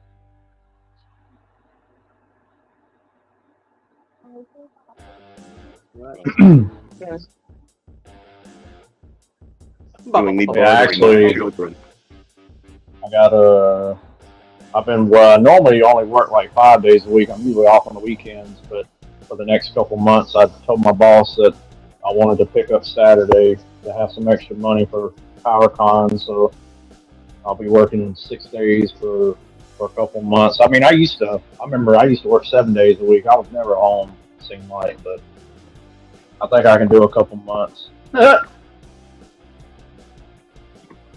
Be all right. Yeah, I have got myself to the point where I'm only working on Thursdays, sometimes Friday. All those you got it better than me. Yeah, I'm like, look, man, no. I always have a car here in the driveway that I'm working on, that kind of a deal. One project, which that's even something I've whittled down. I used to have 3, 4, 5 cars here, working them all. Now I'm like, okay, look, I'll do one at a time. Right. One, no more. Huh. Oh my God, I don't know. A couple of weeks ago, I had that. I don't know if you saw those huge hailstorms that we had here in Missouri. Yeah. I got a white 2012 Ford Mustang that looked like a damn golf ball. Oh my God. I remember I had a 2008 Challenger SRT8, and I remember when I went out to go get some. Actually, I don't know if you're familiar with Church's Chicken, but anyway, I went out to get some grub and turned around, and here comes a bad storm, and we weren't expecting no hail. At least I didn't expect any, and yeah, so it ended up denting my roof and my hood and my whole car. I was so pissed. That's a big car too. That's a huge hood and a long roof. Yeah. Man, hey, we got Wesley here, or not Wesley. I do that all the time. Waylon, my man. What's happening, bud? What's going on? I can't see the chat. So. Is that the sorcerer? Is Waylon? Yep, Waylon the sorcerer. He is there in the chat. How's it going, sir? Hey man, I don't mean to be separated from the conversation, but I'm letting you guys talk so I can get my munchies in. Oh yeah, I appreciate it, man. I was actually I was getting ready to eat before I joined earlier, man. I had dozed off, and that's why when I messaged you back, I had just got off work, and I was just like, like I said, I've been kind of under the weather a little bit, so I kind of laid down for a minute, and luckily I came to and came back to life. Hey, I think we played that same exact story here today. I got up this morning, did my little bit of running around, and I was like, okay, let me have some leftover pizza from last night, and I'm just going to close my eyes for 3.5 hours. Yeah, power nap, as we call them. Oh, man. I did that the other day, laid down at like 1. I woke up at midnight, and I could not go back to bed until like 6 o'clock the next morning. That screwed me up so bad. My body is still lagging because of that. That sucks. Just drink you a little bit of Coca-Cola. It'll be all right, Joe. Well, that's what got me in the first place, because I had whenever I got up, I was like, well, I'll just drink a Coke or two, have me a cup of coffee. No, I just vibrated for the rest of the evening.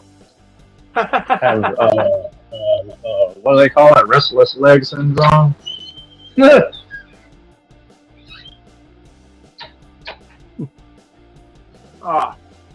I do. I got the munchies so bad right now. It's crazy. It's taking over the show, ladies and gentlemen. Ladies and gentlemen, Aces Place 22 has been taken over by the munchies. Be careful. If you're taking your medicine accordingly, munchies will happen.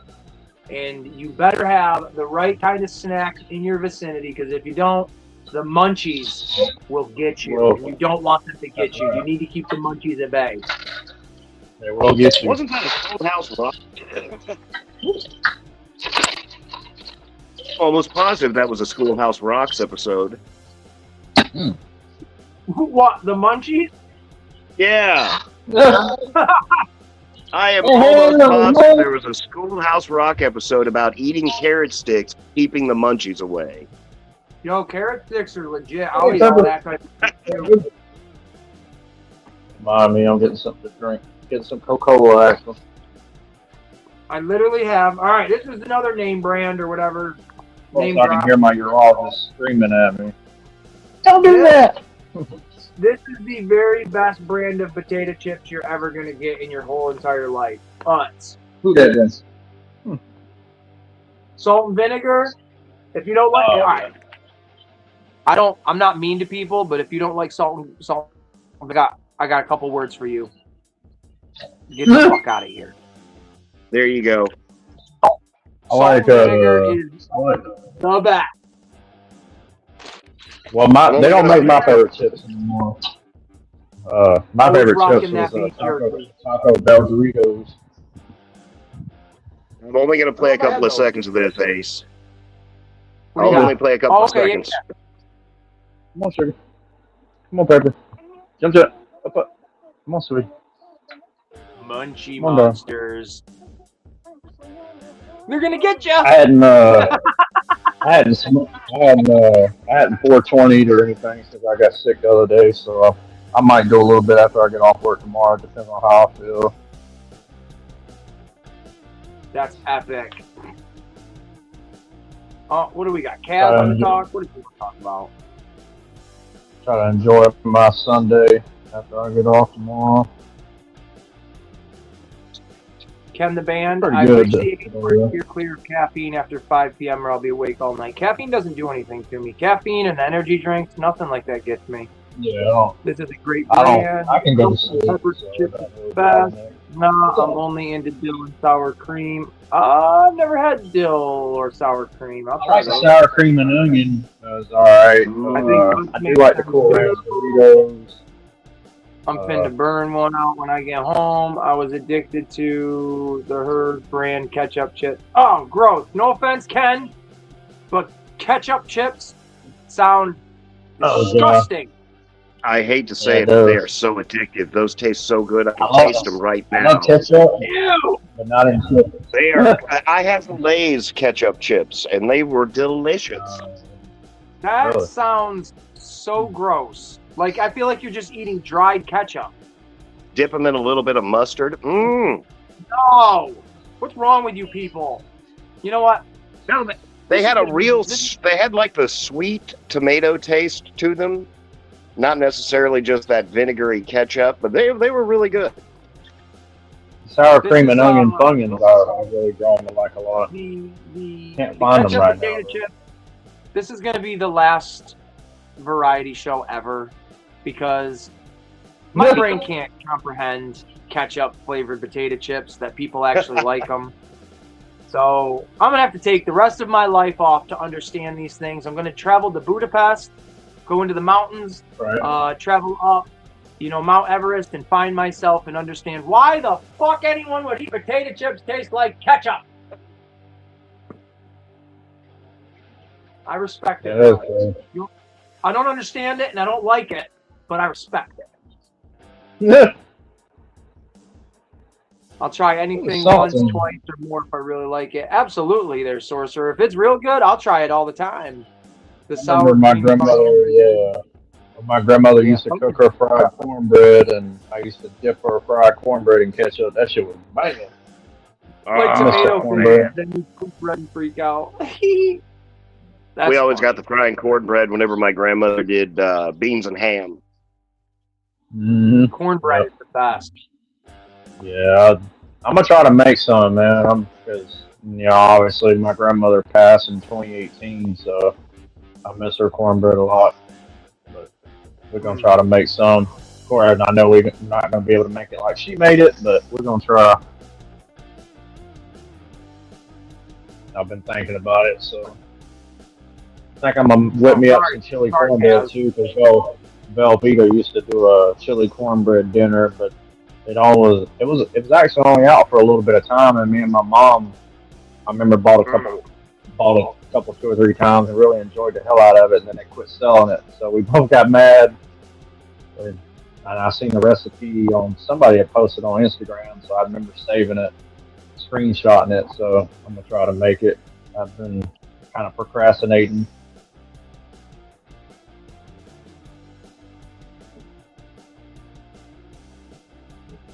I know I'm gonna make me a sandwich whenever I get off here. I know I'm getting even more hungry. Like I want a peanut butter sandwich, and we didn't even talk about peanut butter, but that's what the fuck I want. Well, if it ain't Peter Pan creamy peanut butter, I ain't fucking with it. Pardon my French. Hey. Speaking of, where the fuck is it? My Peter Pan and my saltine crackers, my premium saltine Nabisco crackers. I don't know where I put anything. I suck. I mean, I used to make ketchup sandwiches too, but I got out of that, man. All right. This is officially over. We're done. Ketchup sandwiches. What are we talking about? What are we talking peanut about? Peanut butter sandwiches, potted meat sandwiches, mayonnaise sandwiches, all Miracle Whip. Nothing beats the Elvis. What the fuck? I'm sorry if I offended. If these two degenerates over here offend anybody with their weird mouth talk and food, I'm sorry. I can't help it. Get yourself 2 pieces of toast, some big, thick, creamy peanut butter, slice up some bananas, add some bacon. If you're daring a drizzle of maple syrup, that's a sandwich. Oh, yeah. God damn. That's a little too far. Chili feet. Well, I used to do 2 pieces of toast. I would toast them, put some mustard on it, and a slice of cheese. Well, yeah, that's what we used to call grilled cheeses back in the day. My brain is I still do melted. that. Chad, what? Oh, what is going on? You all are weird people, man. Eat them little can of what do they call it? Used to call them potato sticks. I think you still find them. I think you still can get them. Oh yeah, the handicap fries. Yeah, potato sticks. You call me handicap?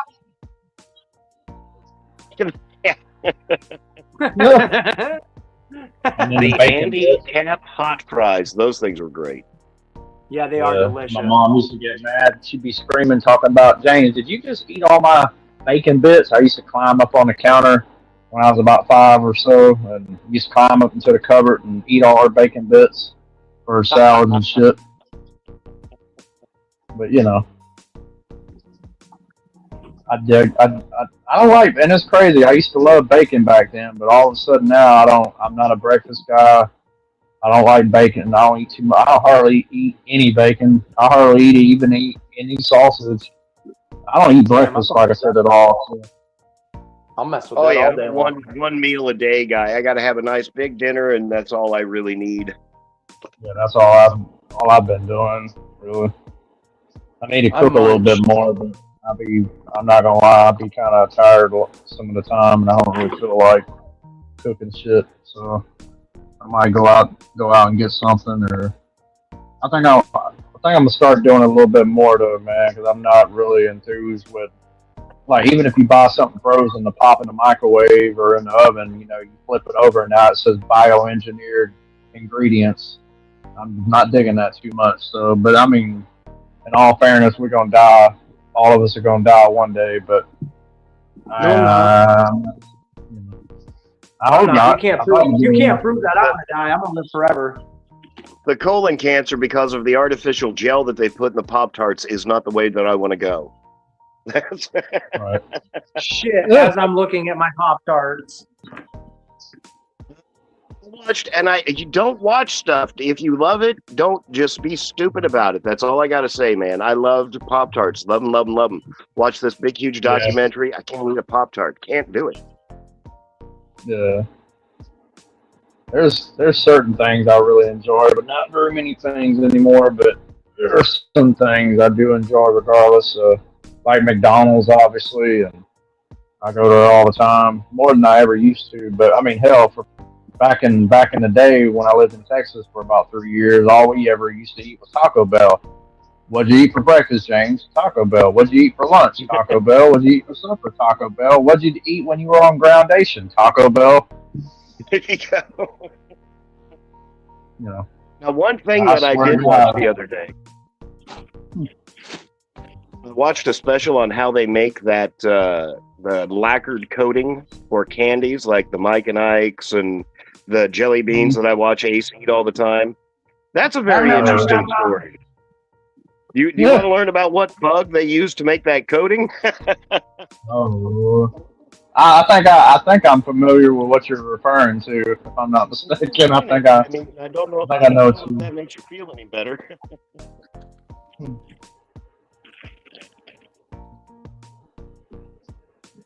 Oh, you're breaking out all the snacks. Yeah, I eat a little chocolate. I had a Mr. Good bar earlier.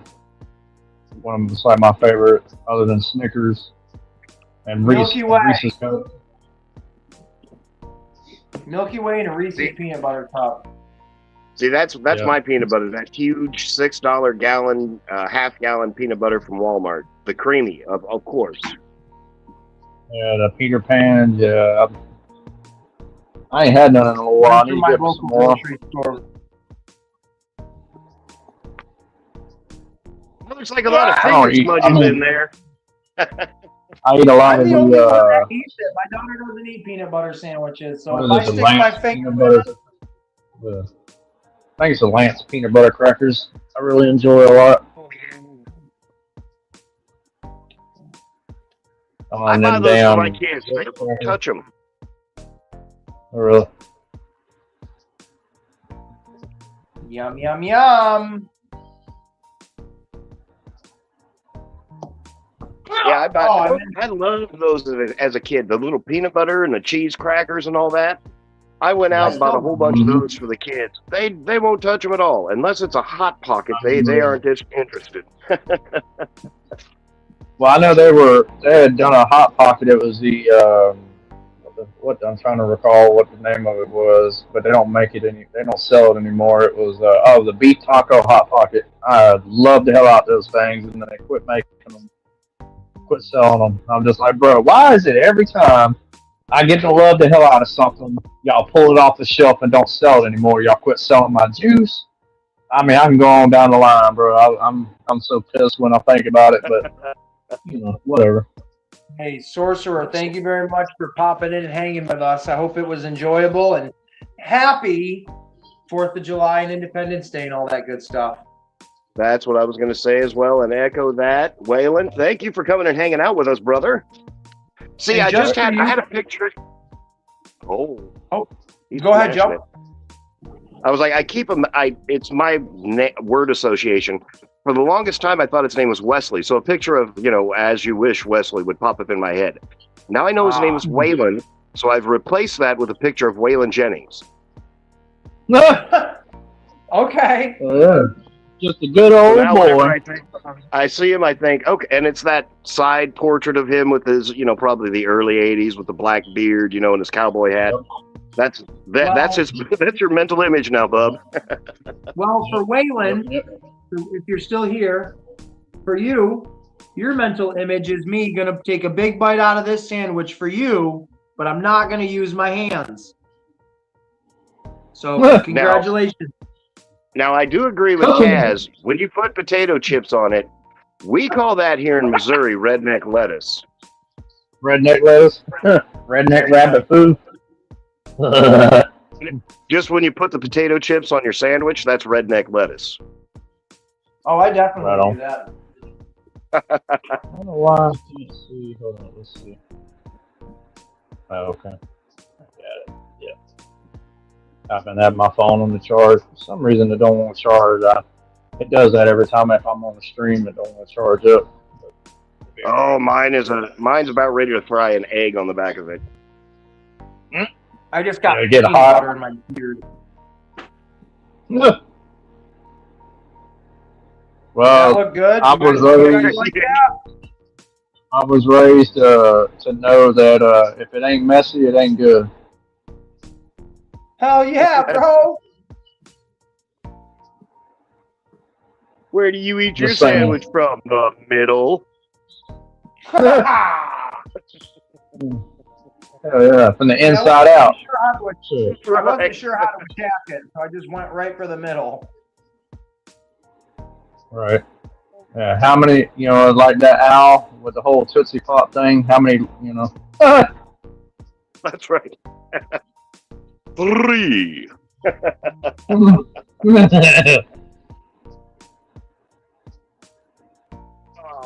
Good old days. I gotta turn my fan up here a notch. It's starting to get a little sticky outside. I'm in my Yeah, I've got garage. It's my- probably 110 in here. Good God grief. dang, are you serious right now? Joe Prime is glistening, ladies and gentlemen. Uh-oh. Holy shit. Well, I'm living comfortably right at the moment. It is 70 degrees in my room with about 40% humidity. Mine is 73 right now, and I got my air conditioner blasting through the whole place. Mine is set to 69. 69, dudes! And it's on medium. Reminds me of Bill and Ted. I guess it's only 89 degrees here. That's not too bad. Well, it was 100. It's been over, well, with the heat index, it's been over 100, 106 last few days, 105, 108. It's been wild, man. Yeah, I've been staying inside. I looked at it earlier today when I was out. It was like the heat index was at 103, and I'm like, yeah, I'm done. Yeah, that's why I'm glad I work on the inside, and I ain't really been going out. So, I mean, I've gone out, like, I've gone out and looked, shopping, going out a few places and stuff, but it was hot as hell the other day. Oh yeah, you can't escape the heat. You open the door and just the sweat just immediately forms on your forehead. Right. Who doesn't unlock their car and then open the driver door and then walk around and unlock the passenger door and open it up and let it air out before you get in? Good grief. I got to get the air fixed in my car, but I'm used to it though. I'm used to this Georgia weather. I've been living here over 35 years, or 30, almost 40 years. So all but like 3 years. So I've been alive 46 years. So I'll be 47 in November. So I'm kind of used to it now, but it does get hot down here. Well, Yeah, I always there say, you go. because I live Another up one that went here.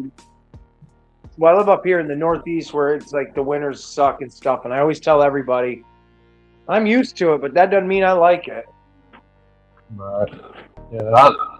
I used to like it in the summertime here, but now over the years it's gotten hotter and hotter. And for the love for people that think that global warming and climate change is not a very real thing, well, I'm here to tell you that's a whole lot of hogwash. It is a very real thing. So, I've lived a lot.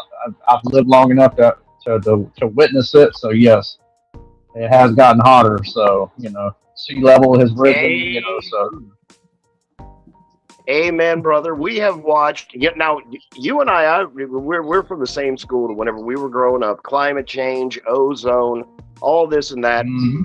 That was future talk. Whenever we were younger, but like you said, the longer, whenever it's 60, 70, 80 degrees on Christmas, and I can go all the way up, and it'll be snowing in March, April, May sometimes. Our seasons have turned themselves on their heads. Oh yeah, most definitely. It's all gone out of whack, man. Yep.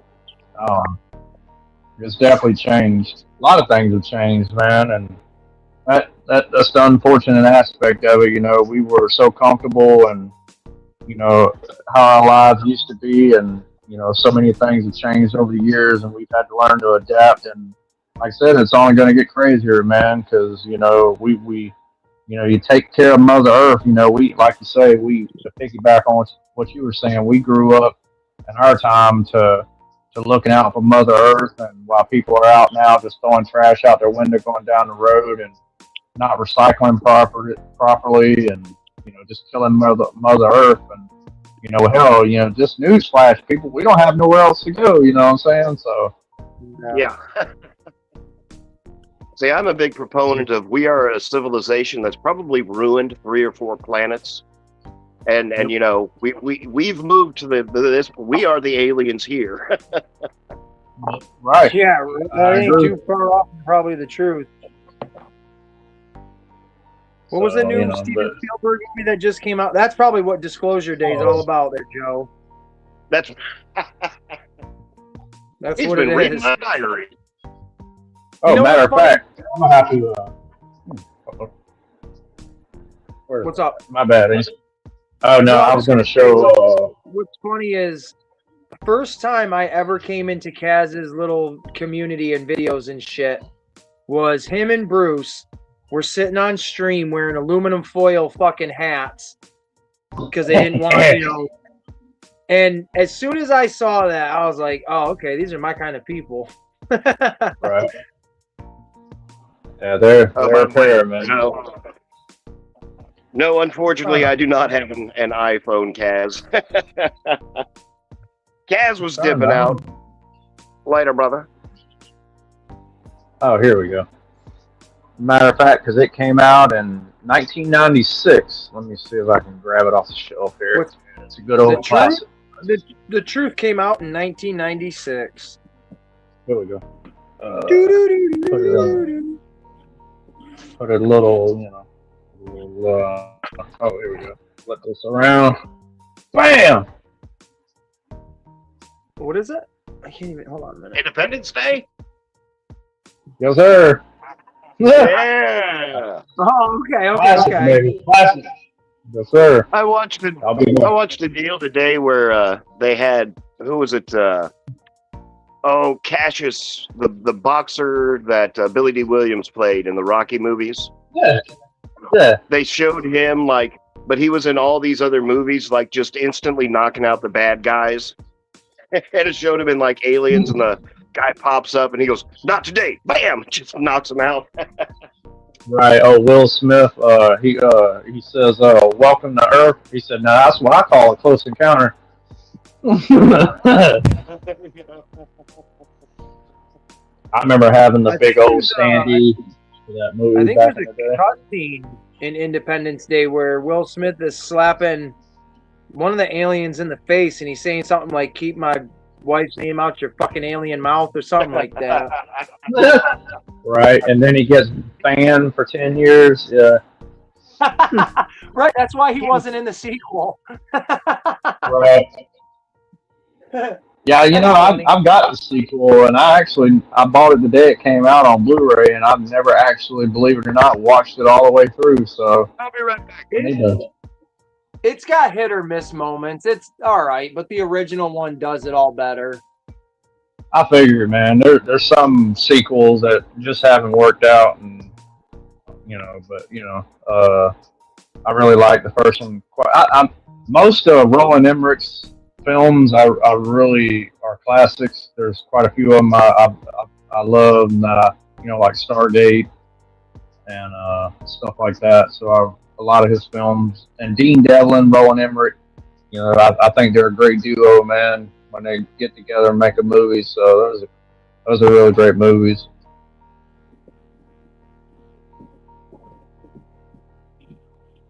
I've actually got them on VHS. I've got some, well, they didn't make some. There's some movies they didn't make on Laserdisc, but I've got, I don't know, about 50 Laserdiscs, I think. That's one thing I'd like to grab to get again is I got a bunch of VHS tapes, but I don't have a VCR. Well, I think my mom probably has a VCR, but I'd like to get a VCR. I had a vintage TV. I had like a little 20-inch. Well, I think it was a Panasonic, and I really didn't have the room for it, man. That was the main thing. I had a little 13-inch. I should have kept it, but I gave it to one of our neighbors. Well, I mean, he's not really a neighbor. He kind of lives on the same street, but he lives a little further down the road. But he's like in his 70s, and he don't have a lot. And I was just like, hey, man, would you like this TV? And I know you can get more use out of it than I really could. So I gave it to him. So, and I remember giving him a VCR, and he was happy. So I felt good about it. So. That's what I definitely forget, though. I really give back a little bit. And he lives by himself. His wife died a few years ago, and I know he's been taking that kind of hard. So I try to talk to him whenever I get the opportunity. Usually when I go for walks all the time, and he's usually sometimes outside, and I'll stop and talk with him for a little bit. But I think he's doing all right. I think now, because he's got him a little girlfriend, so she's been coming over there and staying with him, looking after him. So he needs somebody. So I'm happy for him. Oh, there you go. She's about his age, I think. So that's good for him. All right, Captain Ace, my video is getting ready to premiere. And I pushed it back like 3 or 4 times. I'm going to jump off. It's 26 minutes long. So we'll see if you're still here whenever I come back. How about that? Right on. Well, I thought my camera was facing me and I was going to have a weird face, but now I feel like the time has passed. So, we'll try it again. Okay there, Joe. Yeah. Just going to do this. Good talking with you, Joe. What is it, starting in like 2 minutes? Yep. All right, let me do. Hold on a second. Ladies and gentlemen, folks, I think we're still going to be running. We're still going to be rolling in 26 minutes. But if not, right here, this Sunday at 8 p.m. Central Standard Time, Joe Primed Sunday pickups. Show up, show off, and I couldn't think of the last thing to say that would be clever, but enjoy it. We're gonna go do. Well, go ahead. There you go. You know what? I can actually. I've got the chat going on my other phone, so I can stay here for a little while. I can man both stations, I believe. Hey, you do. I'll definitely check you out for sure, Joe. You are your only limitation, Joe. Remember that. You are your only limitation. Oh, hush. Hey, and Daredevil, tomorrow I do have an open panel, and my dumb butt, I paid for like the Super Supreme service, so I've got 10 spots open. I would love to see you there tomorrow if you have time, or Sunday. Yeah, sure, man. If God willing, I'm here, man. I'll definitely check you out, man. All right. Yep. And it's about the same thing we got going on here.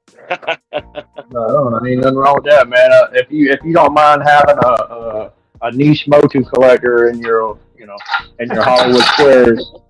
That's okay. I'm a niche Transformers collector, so we're all good too.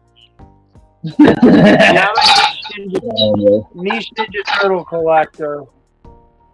Yeah, shout out to Straight Blue, man. He's a good dude, man. We can agree to disagree.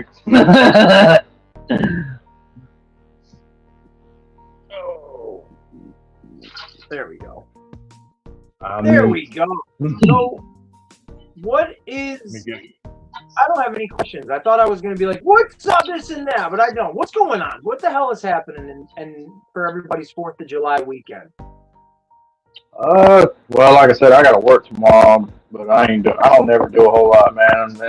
All the fireworks will be going off, and if dogs don't like, we got a lot of Chihuahuas, so they're gonna be scared out of their minds. So I'll probably be like I do this time of year, having my little dog Pepper, looking after her. So I know she's gonna be scared out of her mind, so she'll be in the room up my booty hole. But I love her to death, man. I ain't never had no kids, so that's my little girl. So. Oh, I know. I tell you what, man. My little I've got a Pomeranian Chihuahua, and she had babies with Toby the Tiny Terror, which is my girlfriend's full-blooded Chihuahua. I mean, he's an asshole. And she had the most beautiful little pups. Yeah, she had the most beautiful little pups. One went to my sister, and the other 3 stayed with me. So I've got 5 of those little Yip Masters. Well, you got it better than me, man. We've got a baker's dozen over here altogether. Oh man, I just had I had my one little boy for the 18 years, and he was a Pomeranian Chihuahua, but he was an asshole, but it was a funny type of asshole. But he was not terrible. Oh, he was the greatest. He was the best little pup in the whole wide world. And that's what he was, Pomeranian Chihuahua, which is wild because my parents grew up like breeding labs and stuff like that, so medium-sized to larger dogs. And never in my life did I ever think the greatest dog I ever had was a fucking size of a handbag. Crazy. Well, Chihuahuas we got they're what they call deerhead Chihuahuas. So what is that? Had I don't know. It's just a specific type of breed of Chihuahua, just like they've got like what they call tiny. Kind of like we have the apple heads. Yeah, apple heads. Yeah, and then you had what was the other one? It was they're smaller. They're like real small. Teacup. I've heard of those. Yeah. Toby was the runt, so he's tiny. So my favorite is this one we call Peanut, and I can hold her in my hand, and she's 6 months old. I love her so much. Well, we've got one little Gabby, is her name, and when no joke, man, when she was a baby, when we got her, literally I could put that dog in my shirt pocket. That's how small she was. My dad's pack of marbles was bigger than her. Oh man! And now she's still not very big, man. She probably only weighs about, I'd say she's got to be less than 3 pounds, And she was all white when she was a little baby, and then I don't know what happened, but she went from all pure white to brown. I mean, she's got some like white spots still on her, but don't ask me how in the hell that happened. But she's still my little girl, man. And of course, I love them all equally the same. We've got quite a few, like I say, but they're all from generations. Like I've got Pepper, my dog. I've got her mama, Bon, and then I've got her daddy, which is Charlie. We've got a whole bunch of other Gabby, Sadybug, and we've lost a couple over the years, but it happens, and you don't like it when it happens, but it is what it is. I mean, I don't know if I ever own another dog or not if and when Pepper dies, but I don't know. Never. I can't say otherwise. I'm not 100%, but she's my sweetheart, though. She's like 5 now. She just turned 5 this past year. she'll be 6 in October. So, I've got my one big, huge dog, Ash, my outside dog, the one that keeps the weirdos away, as I like to call him. The good and bad about my house is a busy street. The back is a 4 or 5 acre field where my field fairies play. I told Ace about those. Okay. Are you okay telling the story about your field fairy? My God, I love the story about my field fairy. All right, share the story of the field fairy. Now, the back of my house is a 4 acre field, and it's all lined with trees and brush and all that junk. And last year, me and my cousin, we were both out there smoking some strong kush. And there's a gentleman in the field who's got a Gallagher haircut. That's that long black skullet, right? He's got a big, huge black mustache, like the Gallagher mustache. He's real skinny. He is wearing a head-to-toe pink leotard with this huge, oversized pink, like stick-straight-out tutu. And he's running from one side of the field. He's frolicking, really, from one side of the field to the other with this huge bubble maker. And he is just spinning and having a great time. Me and my cousin are standing out there, and I'm like, what the hell? Justin hands me the blunt back, and he's like, you got yourself a field fairy. Now, we stood there and watched him for like 10 minutes until he noticed us looking at him. And then he got kind of mad and he walked across the field. And I could tell on his back he had a machete strapped to him. So he was a well-armed field fairy, and that was the second time I saw him. I stood there and watched him for 10 minutes until he saw me seeing him. And then he freaked out and like cartoon dove into a bush. I was gonna say he's adapted to the times. Yes, that is wild, and especially like I don't think it indicates like where you live, what state, but the fact that you're a little bit of a southern state, to me, it's just like that sounds about right. I mean, that's that's so weird. Meth is a hell of a drug, people. The first time I ever went to New York City, I don't know if he's alive or not anymore, but at the time there was a like famous kind of guy. He was called the Naked Cowboy, and he was just a cowboy that would walk around New York City with a guitar, a cowboy hat, probably boots. I would hope so, and just whitey tighty underwears playing music. Right, like that was his personality. This was way back before influencers and all that stupid shit. So my brother went to New York City in 2002. And he was maybe 13 or something like that. And he saw the guy at that point. Or maybe he was like 16. And he saw him. And I remember him telling me about that because I was 13. When I went on, it wasn't a high school field trip, but when I ever went on some trip to New York City, we saw that guy walking through the subway terminals. And I was like, wow, no shit. And like people are acting like this is normal. Like, so to that fairy, that's normal.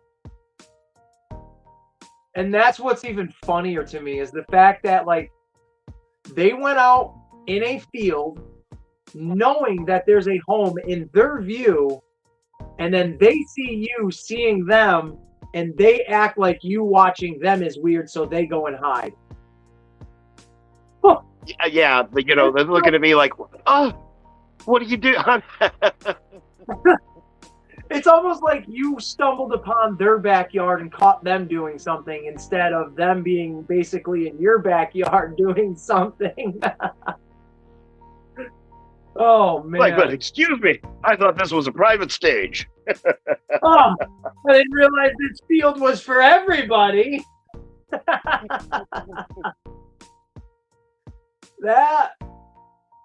In a weird ass world, that shit's funny. I don't know if it happened in your guys' states, but I don't know, last 5 years or so, maybe a little bit longer, there was a thing here in New York where people were seeing clowns, like people dressed up in clown costumes and stuff, like walking through the streets at night and like standing on the side of the road and like they were doing that down here too. Yeah, all right, so how scaring people? Yeah. Oh, hold on a second. Got to say hi to a good friend.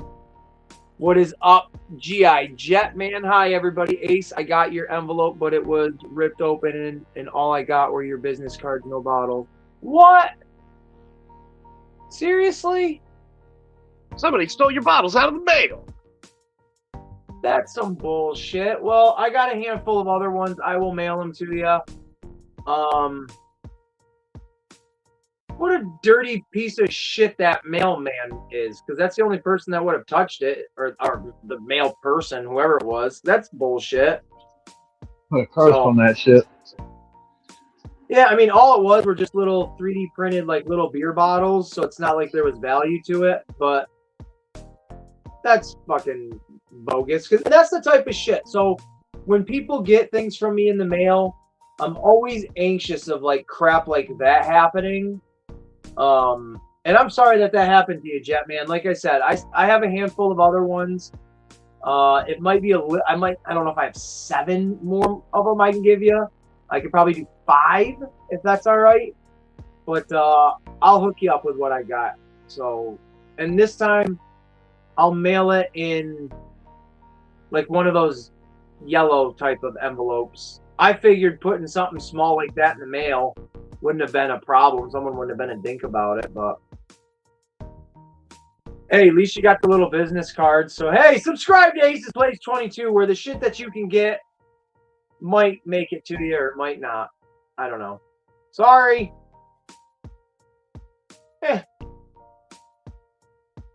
That does. You know what? I'm gonna get the heat bed fixed. Actually, I don't really need to worry about the heat bed right now in my 3D printer. You can, man, I tell you what, for $199, you can pick up an Ender 500, which is a 3D printer. And I am a goober. I'm a goofy goober whenever it comes to this stuff. It's like a 2 or 3 step deal. You got to get your card and you got to download a correct file. But once you do it 3 or 4 times, you become a master and you can 3D print whatever you want. You can set and make those bottles by the dozens in a tray all day long. That's what the man who laughed at. Well, I don't know if it's the same one, but he's got a 3D printer. I think it's like a basic but decent one.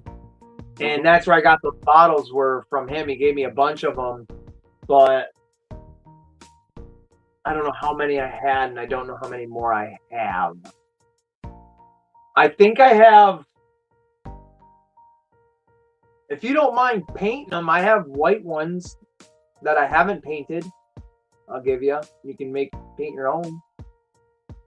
I think. Maybe not. I don't know. I don't want to say anymore. I might be lying to you. I have no idea. But either way, cursed you, mailman, and I hope that your 4th of July isn't very good and that a firework goes off right at your butt. And right up your butthole. That's all I gotta say. That's all I gotta say on that. I have returned. My power just went out due to a thunderstorm. Who said that? I don't see your name. I just read your comment. Ah, Quentin.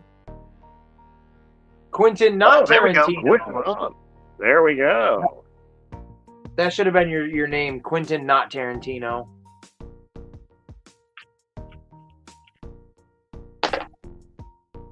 So, Joe, do you have any more 4th of July plans, cookouts, anything like that? You know what? We had the big fireworks show. I don't know if I posted that last night. I was sitting there right before it started to go. I was like, you know what? I'm going to go live. So I just shot the whole fireworks show. It's on Joe Prime if you want to check that out. It was really cool. It was a great fireworks show. That's about it. I know tomorrow the kids have been bugging me about getting the fireworks. You know, I don't mind fireworks. I love them. They're fun. But what happens is I go out and spend. Now, last year was $450. The year's concurrent, it ran up to about $300. So, you know, the prices, God knows how much they'll make me spend.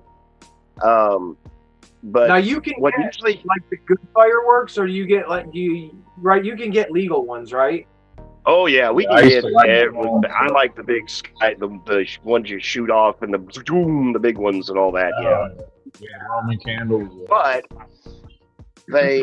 they'll sit there. They'll be out with me for 2 seconds, and then it's too loud and it's too hot, and we're gonna go inside and leave you out here with a pile of fireworks to blow up. That's how it goes every year. That's when you get your Sounds toys about out right. and you're having a battle in the fireworks or the battle in the sky above them. Oh, that's a good idea. I never thought about that. Yeah. I know it's I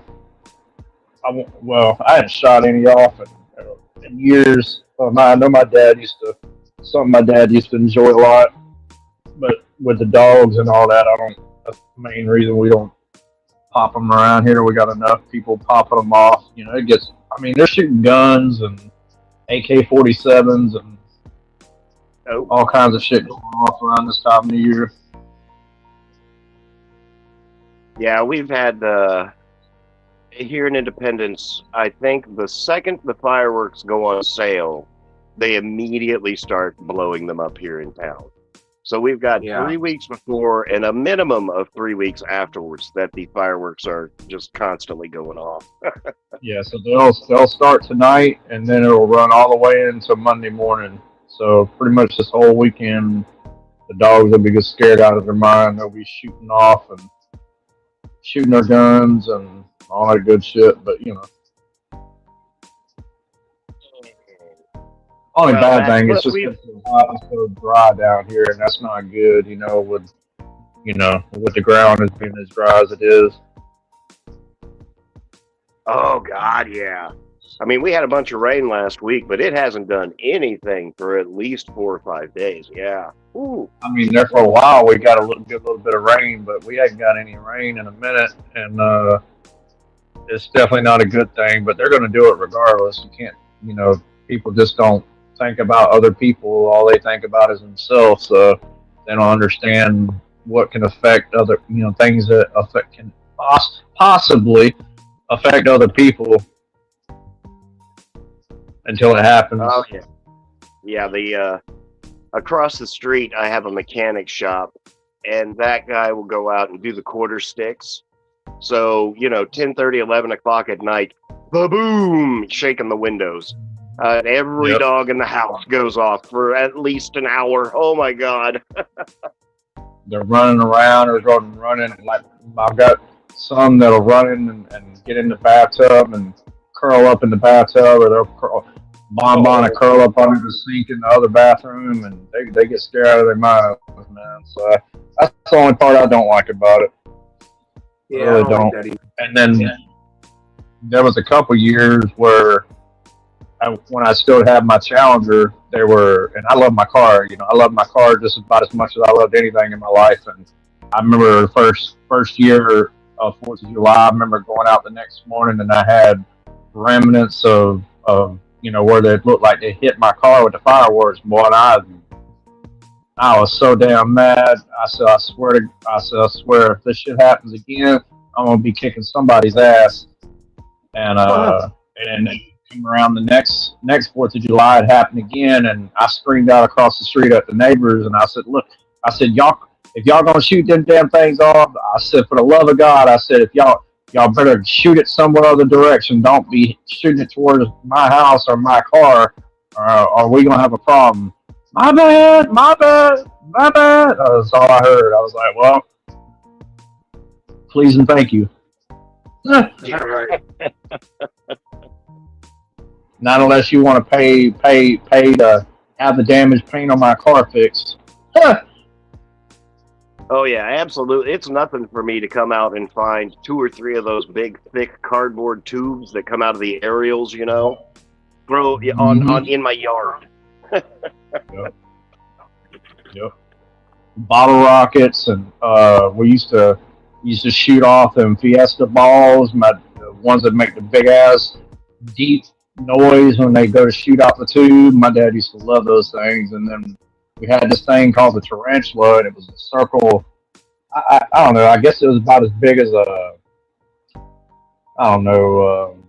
was pretty big. It was not obviously as big as a basketball. I'm trying to give an idea of how what I can compare it to. All right, so if you've seen a vintage Roton that, like I was showing off earlier for the Masters of the Universe, is about as big as that. It had all these little missiles in it, and you'd light that damn fuse. And I remember we were living in Texas at the time, and this is remember really the last time I recall messing with fireworks when my dad was still living, and I was being devious, and he had went in the house, and I'm just like, he's like, son, don't shoot off anymore until I come back. Well, he left his lighter on the hood of the truck, so I was like, boy, you done messed up. So I done grabbed that, they call it the Black Widow, so I unwrapped it, and I pulled out the fuse, I pulled the fuse off, pulled it out to where I could light it, and I was like, where am I going to put this thing at? Am I going to put it in the yard? Am I going to put it in the street, in the mailbox, on top of the mailbox? And then I just got a devious idea to set it on the hood of his truck, and I proceeded to light the fuse, and as he's coming out the door, that shit just went pew, pew, pew, pew, pew, pew, pew, pew. And he's like, no! He was like, oh my kick your ass. Yeah, it was, bro, that shit was going everywhere. That's fucking awesome. Then I had a whole shoebox. He had got me a whole shoebox of the good old black cats. I'd light them bitches and just toss them everywhere, like pops. And then we had them little, what do they call them, the cherry M60s. I used to light them up and stick them in people's mailboxes and then just obliterate the mailbox. Man, who told me back then? Who ain't? Everybody's been guilty of lighting a firework inside of a mailbox. Oh hell yeah! But they were strong, man. That's why they've gotten weaker over the years, and the fireworks are not as strong and as potent as. I mean, it depends. Unless you got a commercial license, then you can get the real good shit. But back then, it was like no holds barred, man. You go to pick up a load of fireworks, and the shit was on, man. It was like you about to create some missing in action or Rambo type shit scenes, blowing shit up. And who didn't like blowing shit up back then or breaking shit? I was gonna say, back in the '90s, I remember 2 or 3 tents I went to where the dude's like, "Yeah, this stuff's okay, but you want to see some good shit?" I'm like, "Oh yeah, I do." Right. Put you on the edge of your seat. Hell, we were out. I remember down the road on the street I still currently live on. I think I was about 11, and my buddy that I just made friends with, he was about 12, so he was a year older than me at the time. And there's these old apartment buildings, they're long and gone now over the decades. But anyway, his grandfather was on oxygen, and he'd had a couple of his pretty much empty tanks, because they would trade them in to get new tanks, and he'd had them sitting outside of the apartment, and he was like, man, he said, and they were all out there drinking and carrying on and just having a good old party. It was a Friday night, having a good old time, and they'd had a big old bonfire with a bunch of they broke down a whole bunch of wood pallets, and this wasn't no small fire either, bro. This was a big whooshing fire, and we were just messing around, and he goes, hey James, he says, I got a cool idea. I was like, what's up? He said, how about if we can get a piece of cardboard and take one of those propane or those oxygen tanks and wrap it up in the cardboard and then stick it in the fire without them looking. I'm like, man, are you crazy? He said, man, you're gonna get your ass tore up. He goes, I don't give a damn. He said, I think it'd be cool. I was like, you in or you out? I was like, well, all right, whatever.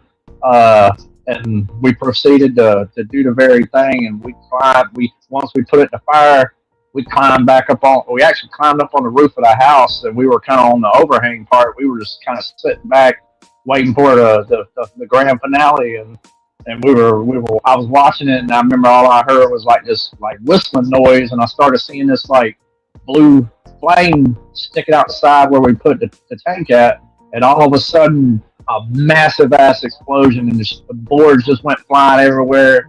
Fucking shit went everywhere. I mean, it was, holy crap, bro. his grandmother came outside. His mom, all his family came out the door. Boy, he got his ass tore up. I jumped up off the roof. I jumped off the roof before he could get off of it. I didn't even care if I broke my leg. I ran straight up the street. I was just like, bro, I ain't do nothing.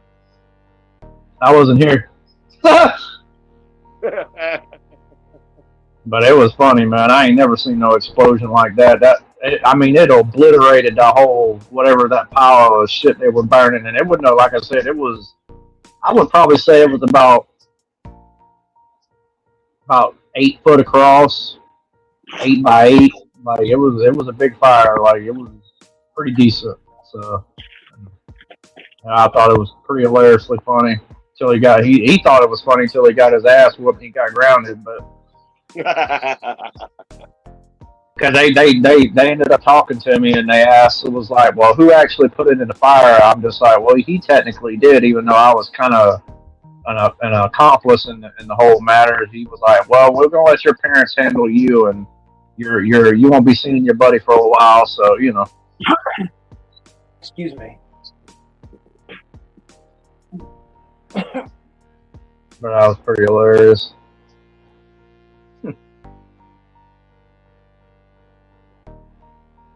Good old days. Anybody know anybody that lost their fingers playing with fireworks? No, but I have. Oh shit! I burned the hair. I singed the hair off the top of my right hand, fucking around with gasoline, trying to set fires and shit. I only ask because, like, I know it happens, but when I was a kid, I was always told, "Don't fuck around with fireworks; you blow your fingers off." And I'm like, I've never done that. I was curious to know. Don't let it go. I've had friends have it go off in their hand, and it's not cool, man. I came close a couple times.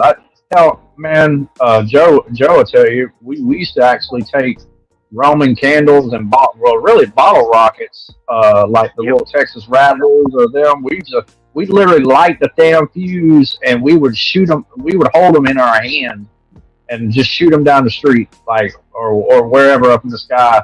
Like we walk around with Roman candles. Like I'd have Roman candles like flipping them around like they're damn, like I was a cheerleader or some shit. Like there were pom poms. I was just shooting them all over, shooting them at people, and yeah, it was all no holds barred, man. We used to use the trash can lids as shields. Yep. We would shoot Roman. And we decided firecrackers were too dangerous to throw at each other, so we threw ladyfingers. And the ladyfingers back in the day were probably the equivalent of an M80. One of my cousins, I threw a ladyfinger at him, and it went to the shirt of his pocket. We call him three nipple junior now, because the scar looks almost like another nipple right by his nipple. Damn it! Put your eye out. I thought I was smart. We were doing our little battles, and I had one get caught in the back of the brim, and it blew like a patch of hair out. I couldn't hear for a week out of that left ear.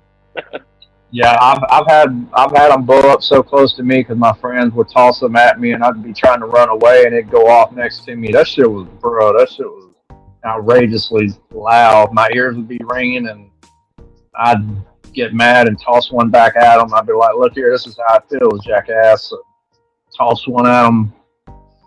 I was like, "Yeah, don't mess with me, man."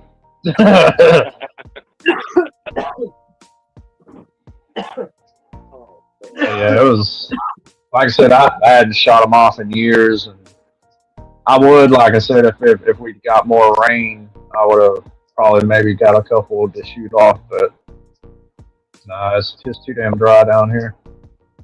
Well, that's but it usually is. That big field in my back.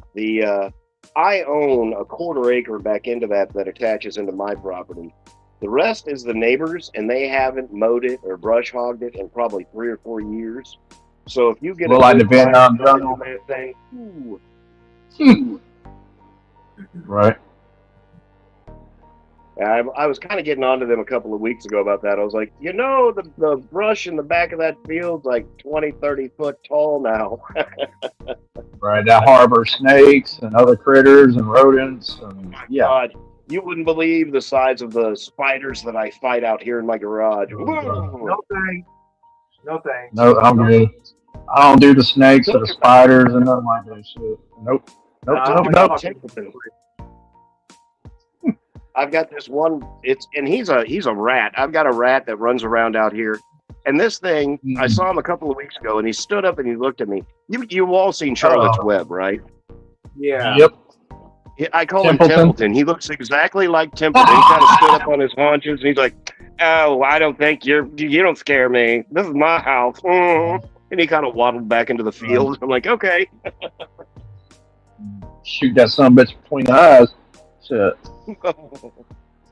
No, follow him. He's probably got 4 fucking baby turtles somewhere, and he's gonna mutate them. So we used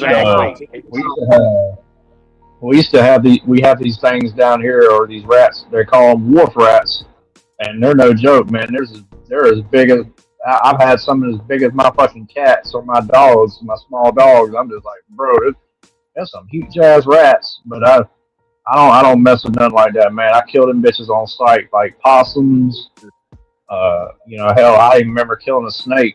I come home one day after work, and that was back when I had my Glock 9mm, and I'd walk back in the house. I said, "I got your ass," and I'd walk back in the house, and because I'd always kept my Glock loaded, and had to leave it on the coffee table in the living room. So I'd walked in there and grabbed it, and come back outside, and he was still hanging on the side of the tree, and I blew his head clean off his shoulders. I was like, and went back to my business. I was like, nope, no sir. Then of course my neighbor calls the cops and saying, hey, somebody's shooting off a gun back here, and cops come by, and I told him, sir, you fire off a round back here? I said, yes sir. I said, I killed a snake over here. Well sir, we can't have you doing that. So he actually just gave me a warning. I was surprised I didn't go to jail, but got off easy and good.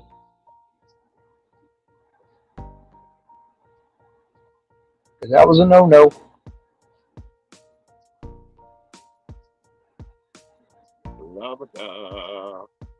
Hey, there you go, Joe. Quentin watched your video.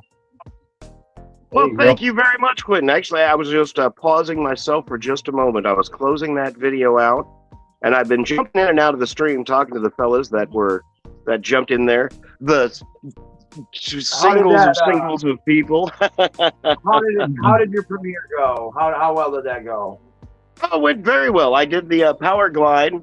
3 or 4 people showed up. Had a great little time chatting with them. Yeah, I don't mind. I kind of like doing the automated premieres where you can sit in the chat and talk to people. That's kind of fun for me too. Yeah, it took me for the longest time to realize that how to do that.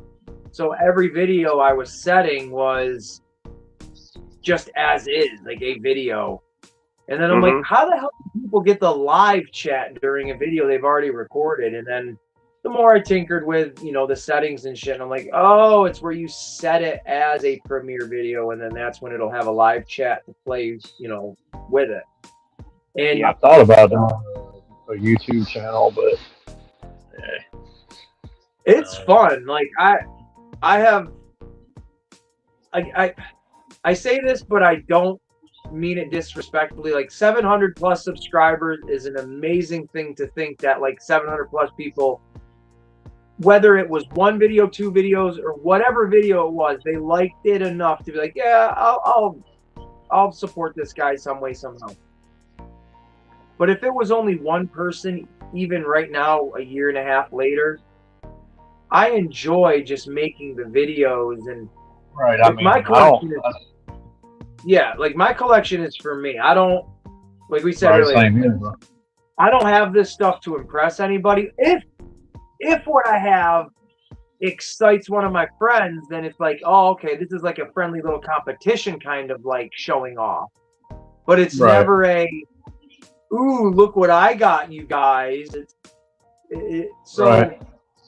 Doing the videos and getting people to subscribe, that's just the bonus part of it. But doing the video, recording it, opening up the Well, toy the for camaraderie. the first time, it's Well, fun. the camaraderie and the friendships is what I take away from it.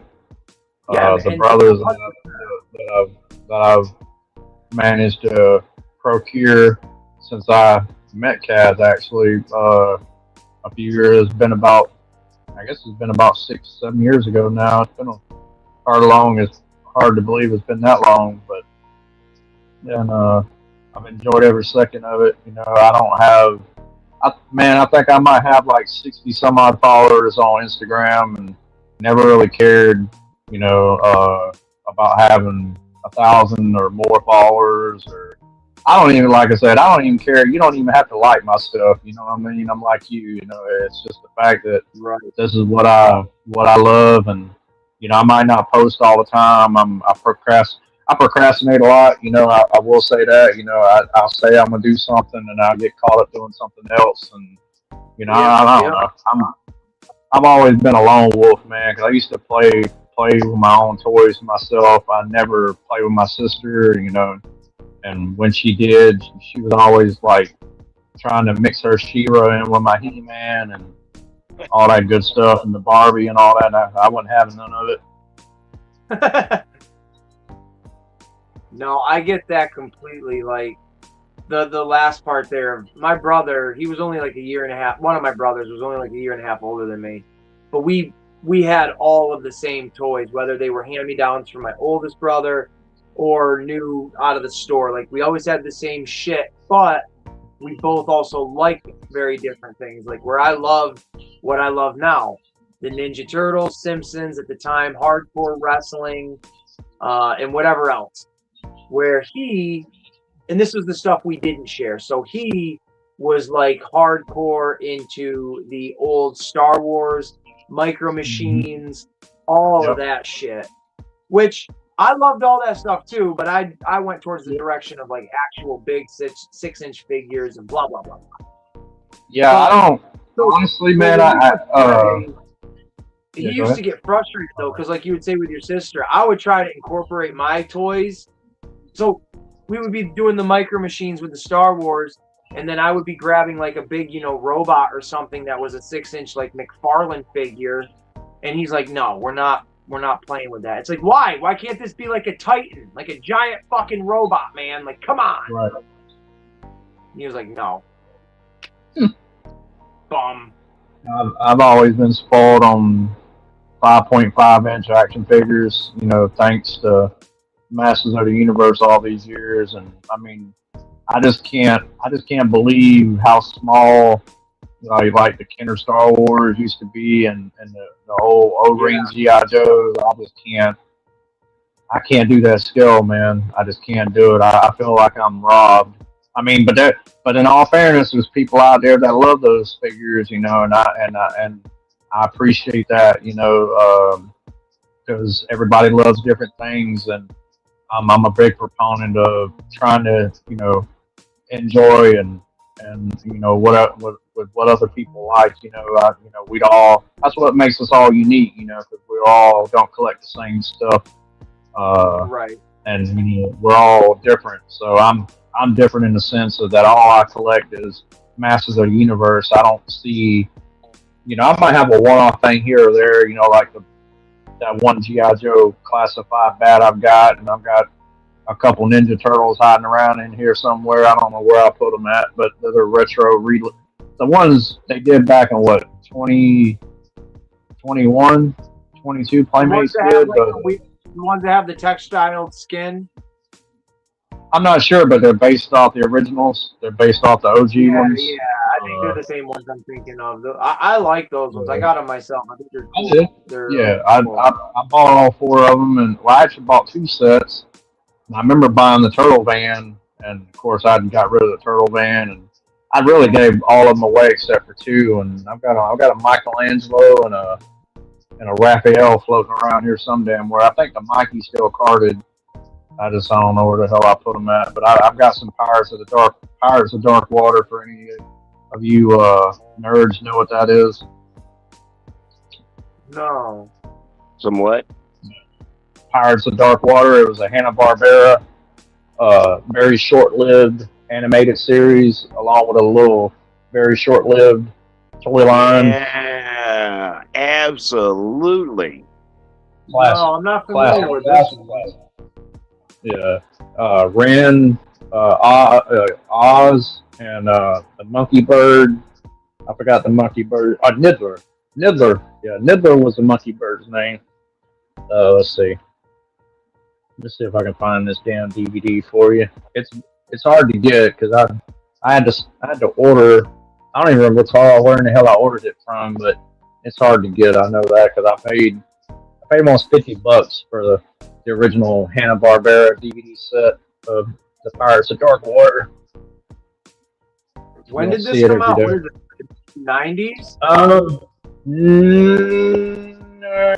I want to say late '80s, early '90s. More like late Huh. '80s.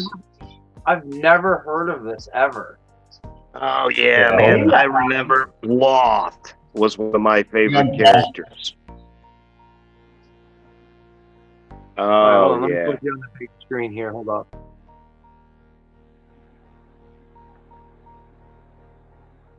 Well, where the hell's the little icon to put you on the big screen? Not letting me do it. There we go. Oh, hell no. Mm-hmm. It was a series or a movie? Animated series. No shit. Never heard of that. I just looked that up. 1991 to 1993. Wow. Oh, Voltron. Here you go. No, I've never watched Legendary. the other one. Yeah, that's Legendary Defender.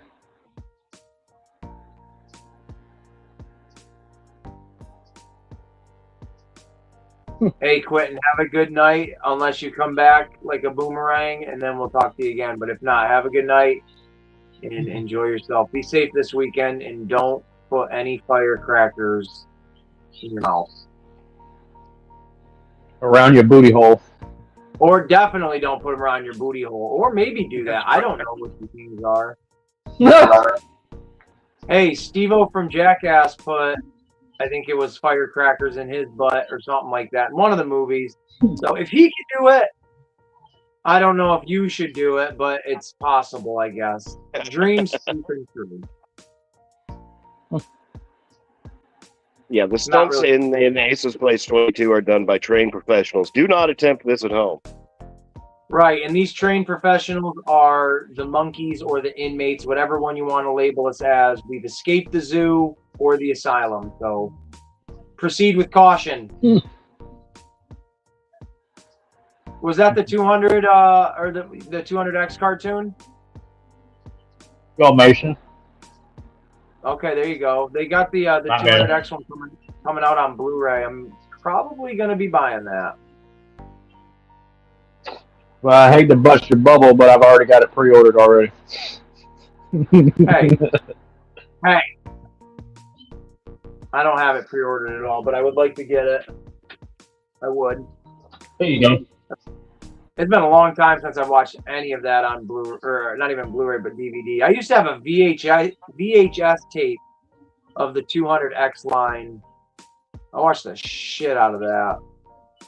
You know what? I was actually proud of my kids. I woke up this morning and my daughter likes to leave the TV going all night long. And most of the time I'm mad and I'm like, dang it, let me find the remote and turn it off. She was watching G1 Transformers. Now, I don't know if that just happened to pop on, but yeah, I was like, oh, I walked in there and it was an episode with Six Shot in it. And I was like, what the heck? Okay, well, you can continue. Even though you're asleep, I'll let that play. Hey, that's a nice little feeling. Like I've said it before, when my kiddo came home from her mom's and said that she was watching the original He-Man cartoon at her mom's by herself, I was like, you are the best freaking kid in the whole wide world. Like, that is amazing. And now we have it on DVD. And honestly, I haven't watched any of the He-Man, but I've watched a shit ton of the She-Ra.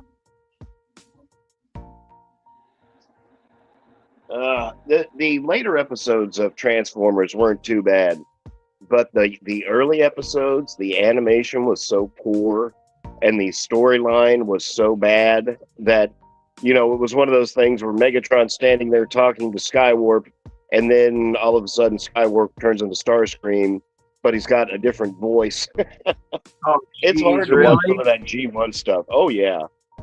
Oh man. I mean, it's like I entertaining for what it is, but ooh.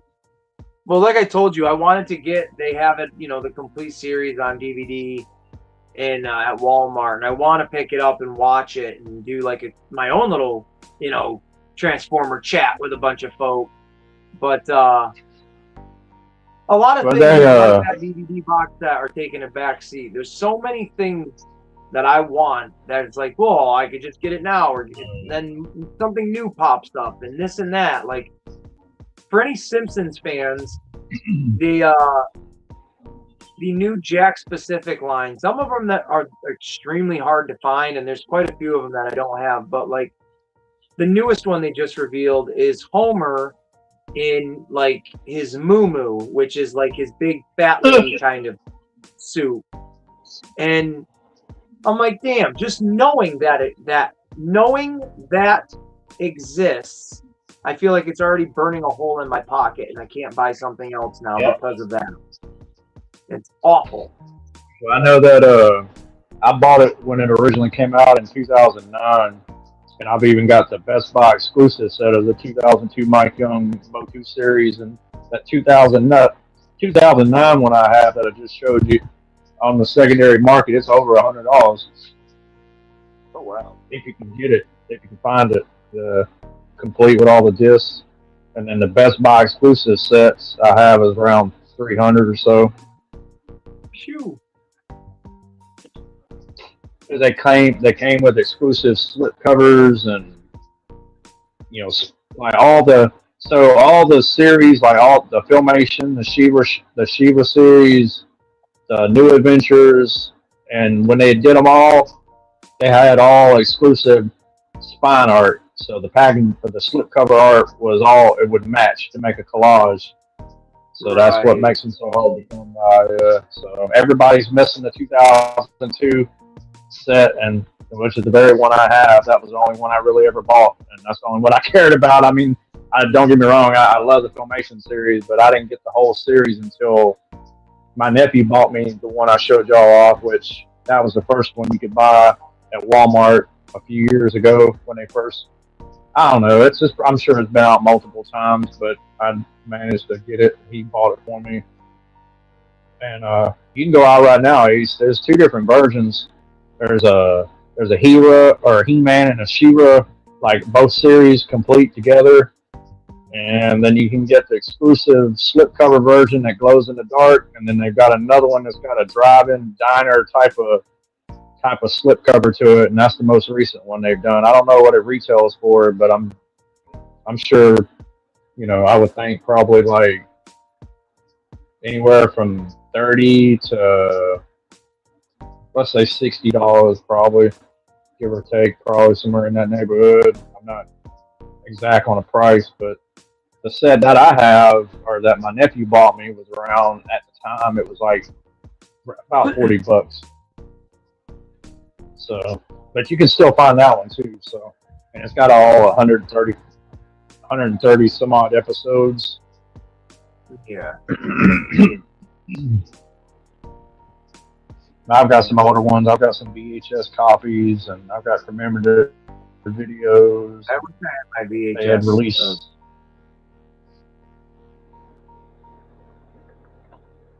I don't have any of the series, the Filmation series, on Laserdisc, because I do know they were released on Laserdisc. Oh. That would, and the movie was obviously the '87 movie. I need to get that still too. I don't have it on Laserdisc. I've got it on DVD and Blu-ray, and I've got it on VHS. Yeah, I found it at Walmart for $5 in the $5 bin, and I was like, "Well, hell yeah!"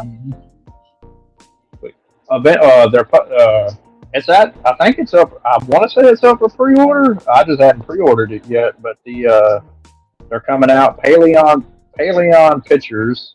I believe it's spelled don't quote me on this, but I want to say it was Palieon. I believe how their name is spelled. But they're re-releasing the '87 movie in 4K, and it's supposed to have an extended, never before seen cut of the film. So I am going to get it. So I just hadn't done it yet. My main focus was getting the 2002 Blu-ray set. 'Cause that's the first time it'll ever be offered on Blu-ray. So I had to get that, and it's actually sold out. The pre-order is sold out on via Amazon. So you have to. I saw it earlier. One of the guys in the Motu groups on my Facebook had posted and said that the Amazon pre-order is already sold out, but you can still order it through Walmart. So if you plan on getting it, might want to try Walmart.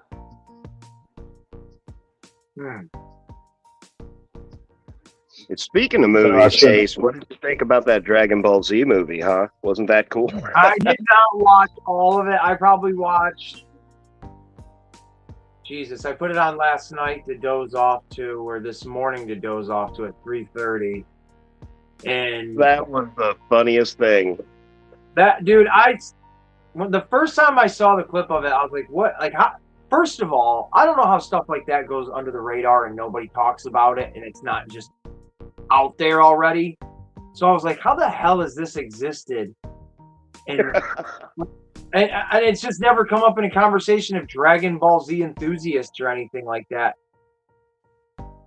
Man, the fighting, the Master Roshi and stuff, like, I don't even know what to think about it. What a weird, but also kind of appropriate version of Dragon Ball.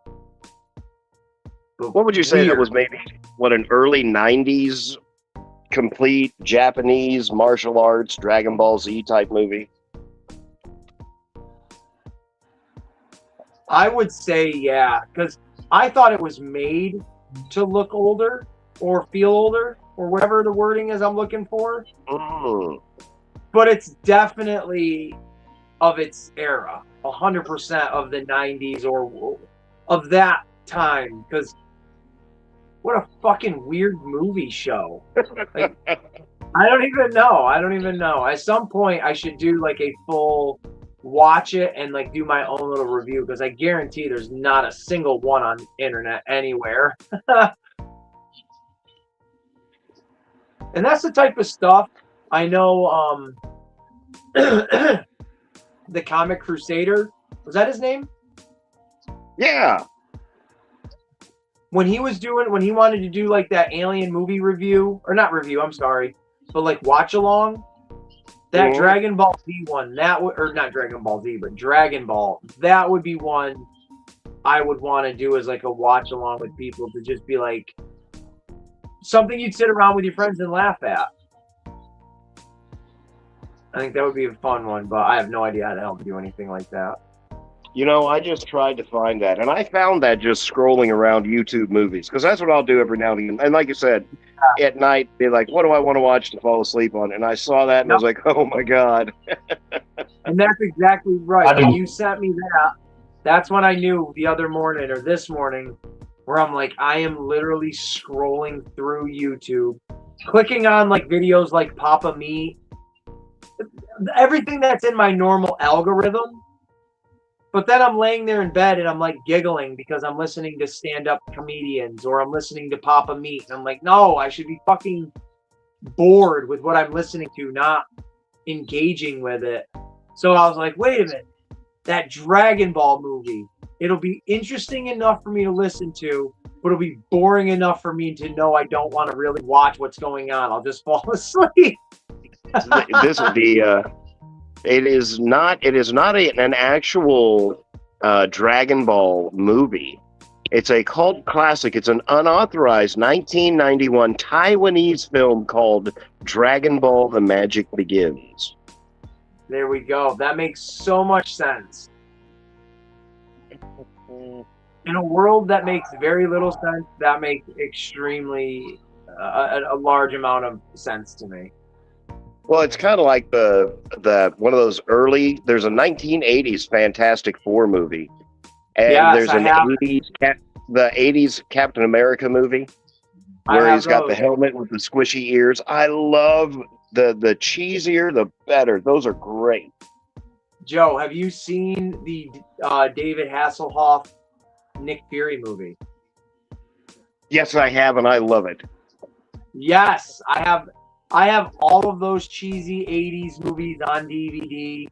I had to literally order 2 different copies of the, what the shit is it? You just said it, the Nick Fury one, because you can't order a regional one or whatever they're called. So I had to order 2 different ones out of state or out of the country.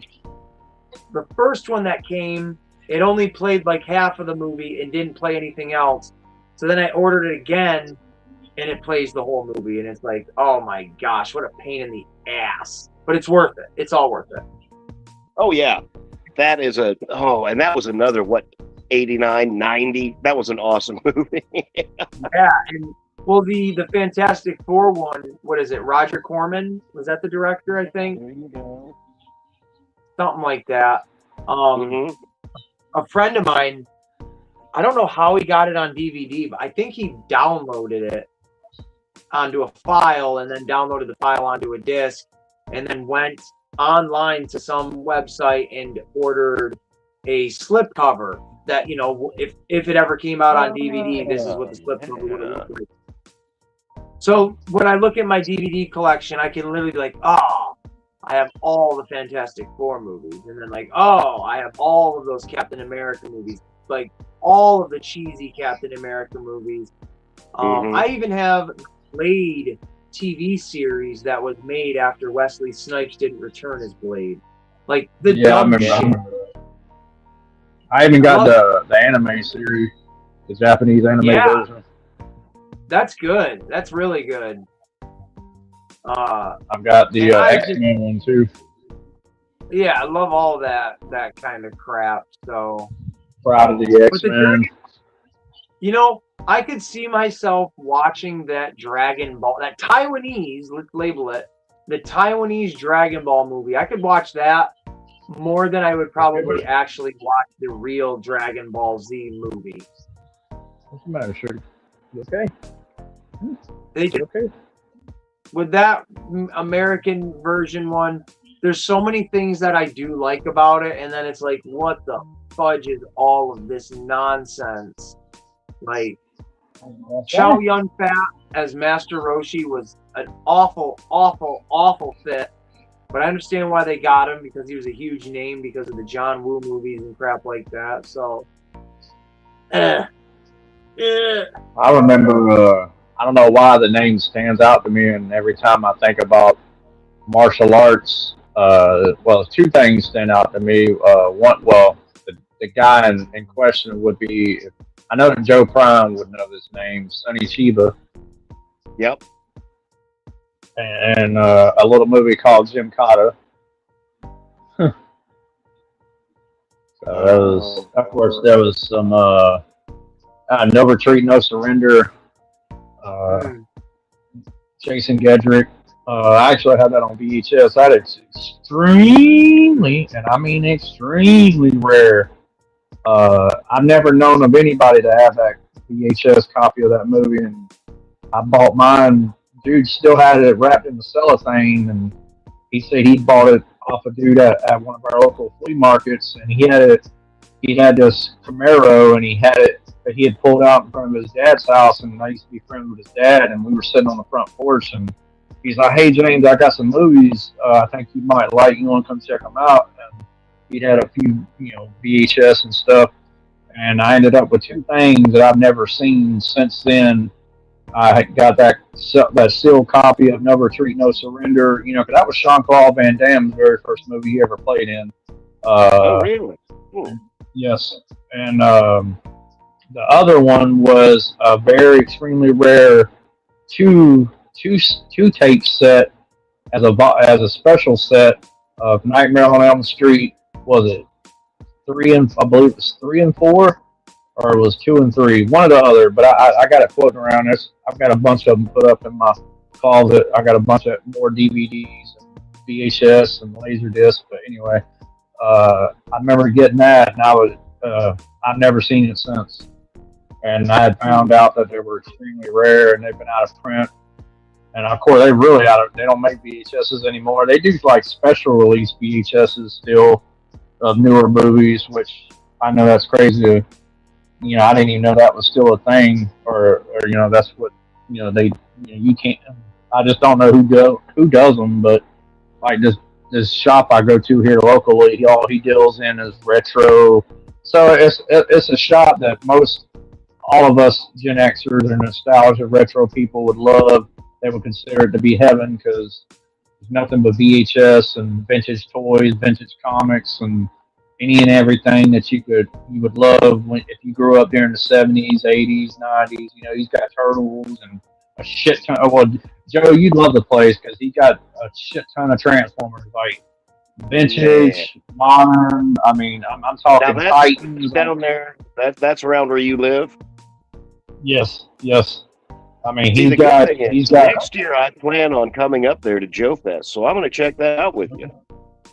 Yeah, so when you make it down here, it's a little place called Dead Media Collectibles. It's like it used to be my little secret honey hole here locally, and then the cat got out of the bag, so to speak, and he started getting a lot of publicity in newspaper from the Augusta Chronicle here locally as our local newspaper, and one thing led to another, and now he's known. He has people coming all the way from he's got people coming from all sorts of places over the United States coming to buy from him and stuff like that. He's got people come from California and Oregon and just all over the place, man. It's not just local people, but I've been knowing Angel I feel like I've known Angel now for about 10 years, and he's a great dude, man. He's got a great little shop, and it's not very big, but for what it is, he does it very well. He knows. So basically, he knows what's good to sell, and he knows what moves, and he can kind of maximize his space, and he crams a lot in that little shop, man. But like I said, it's a little special place here in Augusta, man. So if and when you do come down here, it'd be a definitely place to check out. And he's a downhearted dude, downhearted good guy. And we've got a couple places down here, but I would consider him probably the best place to go to here locally for that type of stuff. We got 6 people watching. Appreciate that very much. If you 6 people haven't already, make sure you kiss your phone or your screen or the button that will like this. Give it a little bit of love, and I appreciate that. And what if Kaz is in the chat anywhere?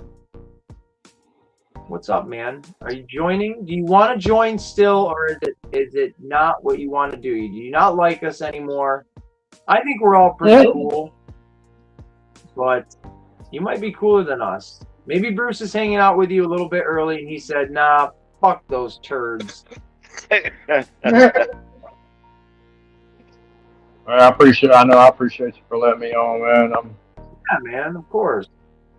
I don't get on very much, and I do like to talk with like-minded people and just hang out in general. And I don't do it very often, like I said, and it's not something I've got to do. You know what I mean? It's just whenever I feel compelled to, put myself out there. So usually I'm a Gen X man. Like I said already, I'm usually to myself, and usually work takes a lot of my chi away. So I spend my time outside of work trying to re-harness my chi.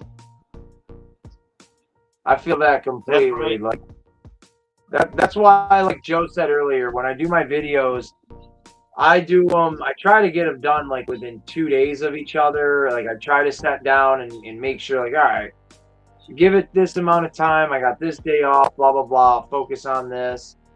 And that way I don't have to worry about doing something every single day whether I'm pushing it out a week or not, it still takes up time. Joe, you've even said at one point, you're like, it's like a second job for me, which it does feel like that at times, and I'm not really doing much. Like, if I was opening this shit without recording it, there would be a difference other than I'm just recording it. But then it does come into the prepping of like, well, shit, what if this happens, or what if this happens while I'm recording it? Then I got to restart it, reset it, and then the editing of it, and the uploading it, and the, you know, typing out every little piece of fucking information in the descriptions of everything, and creating a thumbnail, creating music. Yeah, it's a pain in the ass. But you love doing it. The learning part of it is what I enjoy. Right. Because I wouldn't even know where to begin. And I mean, like I said, I've thought about doing it. But I tell you what, man, my first video, you know that ugly RC Optimus Prime? The big one? The Jada one? Oh, yeah. You see still at every Walmart and Target for $59.95. Yeah. That was my first video, and I just put it on my porch, and I took a video of it coming at me, and you know, and that video, by the way, too, has hit a little over 12,000 views now, which is kind of fun for me. But yeah, you just do that, man. Throw a stupid toy out and take a picture or take some video of it, and you know, see where it goes. All those years later, I'm here with these fantastic gentlemen, right here and right here. Thank you both for entertaining me as well this evening. Thank you.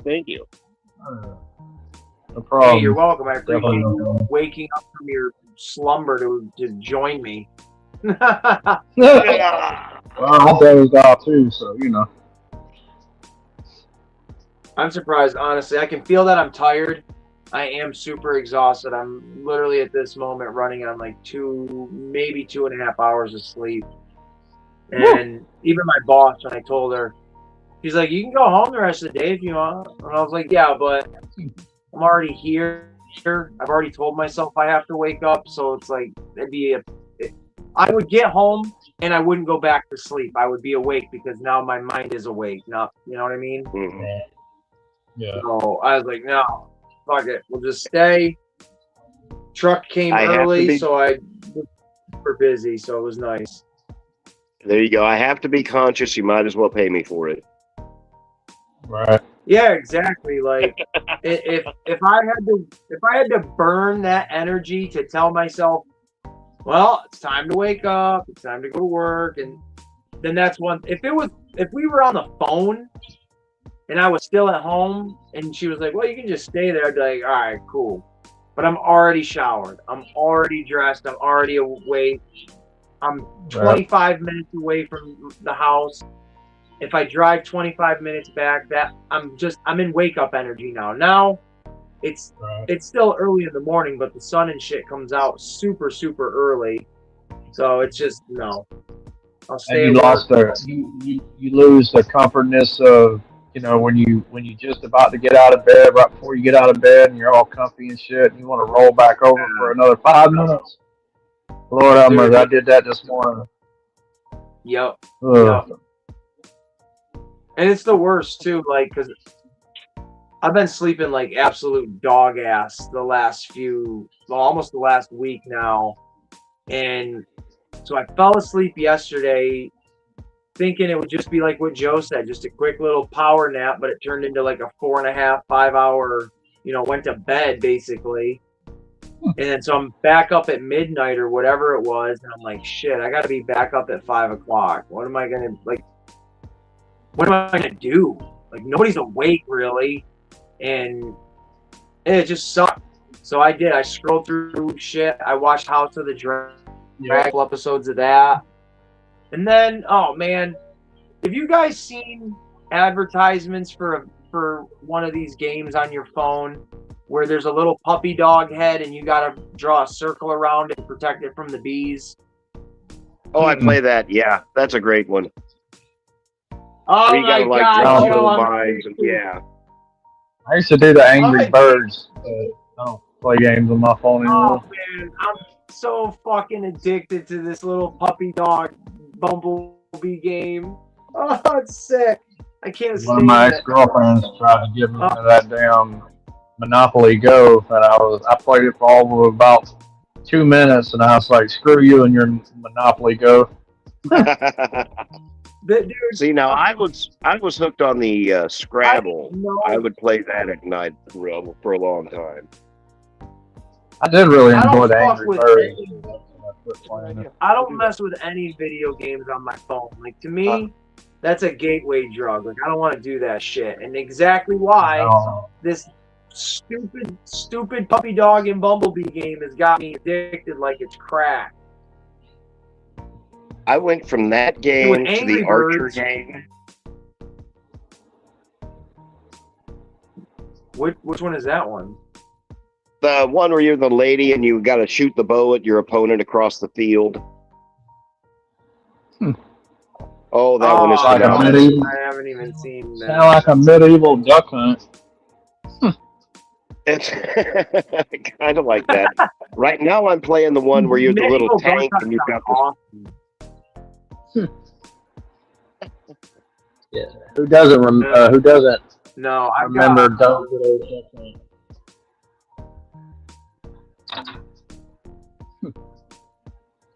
Oh, I was playing Arc Raiders, or have been playing Arc Raiders on my Xbox Series X, but I don't know. I'm not as big as a gamer as I used to be, and now that I heard about it's been going on the last few days or however long about Sony announcing that they're going to quit doing physical games and start of January of 28, and then Xbox may follow suit, and the prices they've been raising the prices up. It's been continuously, everything's going up, and now like the Series X is going to cost you $799, and then the rumored that the PS6 when it drops is going to cost you $1,000, and then both the Xbox and PlayStation are going to be nothing but digital, all digital. They're not going to be no physical drives anymore. And I'm a big proponent and always have been of physical media, man, and that just pisses me off to no end. And I'm already not a big gamer as I used to be. So I'm kind of. That's like Grand Theft Auto 6. Someone at work was telling me that, like, I've seen, pictures of the cases and shit, but I didn't realize inside the actual physical case is no disc. It's a code. Yep, no disc. They're not going to do a disc for that game. What the fuck is... So what the fuck is the point of making a case for it? Like, that to me, all that is ass backwards and stupid.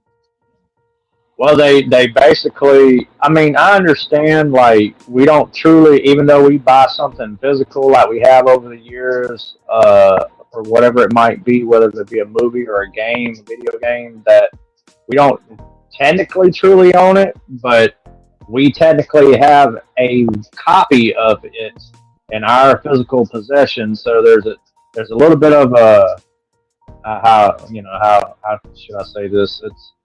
It's our own little slice of a piece of their heaven. So, that being stripped away, and then, when Best Buy quit carrying DVDs and music CDs, and I know things change and people don't like change, but when it comes to physical media, I just think it's a bad idea. I think that they're going to end up shooting themselves in the foot. They're going to lose a lot of money.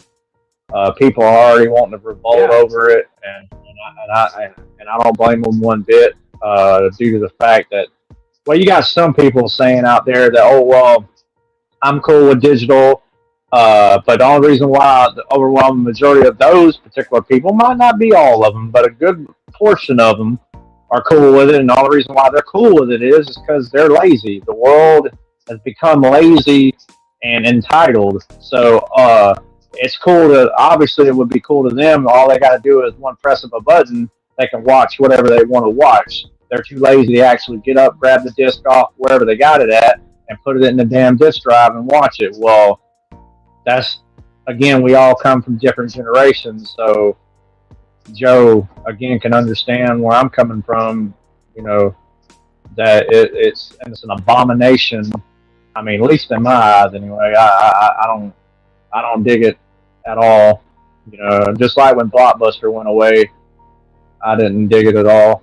But you know, gotta adapt with the times. But we you know, I'll never.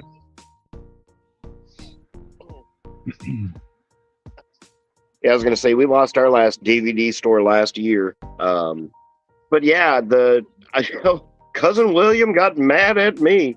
He called me last night, and that he was talking about that, and I was like, yeah, well, you know. And to me, it's not really that. I don't know. I try and play the Xbox games and stuff. I'm a Call of Duty guy, but I just don't have really much time for it. And my kids have kicked me off the Xbox because they want to play Minecraft or whatever they're doing. Right. So I was kind of like, oh, well, you know, yeah, it doesn't really bother me because I've seen the media has transitioned so much in our lifetimes. It is insane. We were born 50 years after the first wax roll was made. I mean, you know, we've gone from that to it's not even there. Yeah. It just Literally, what bothers me. It's digital information.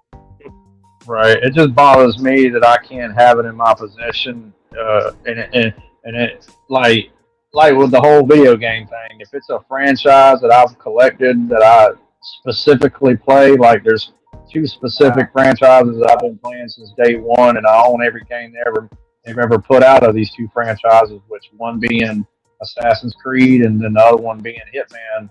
I own every physical copy of those franchises they've made up to current as of today, you know, and that's things that bothers me, you know. So knowing from here on out that they can only be digital and not physical, then what was the whole point of me collecting every game if I can no longer get the future games that they do for that given franchise? So that's where it rubs me the wrong way. So you know, I can know, you know, for the most part I can deal with it, but that right there, that really puts a fire in my ass. Oh, I agree. There were two things that really bothered me about it. Number one, I hate, and I've even stopped. It really hasn't hurt my feelings about playing Call of Duty, because after you pay $80 for the game, you have to put another 150 into it to get all, and not even all, but like the perks and stuff that they offer up every season. They break it down now into like 4 seasons, and every one kind of, oh my God, just so much constant adding on and stuff like that. And the thing is, the kids don't have toys nowadays. They have freaking NFTs. They've got skins. I've paid probably thousands of dollars for these doggone kids to get, you know, 4 or 5 kids I've had at any point in time for nothing. Yeah, I was never a big proponent, even when I did play games, that I never really cared for microtransactions and stuff like that. Now, don't get me wrong, I bought a few myself over the years, but I try to steer. I've always stayed away from what I pay for the game is what I pay for the game. I'm not paying for nothing else. You know what I mean? But I feel you. You know, I used to play Call of Duty. Never.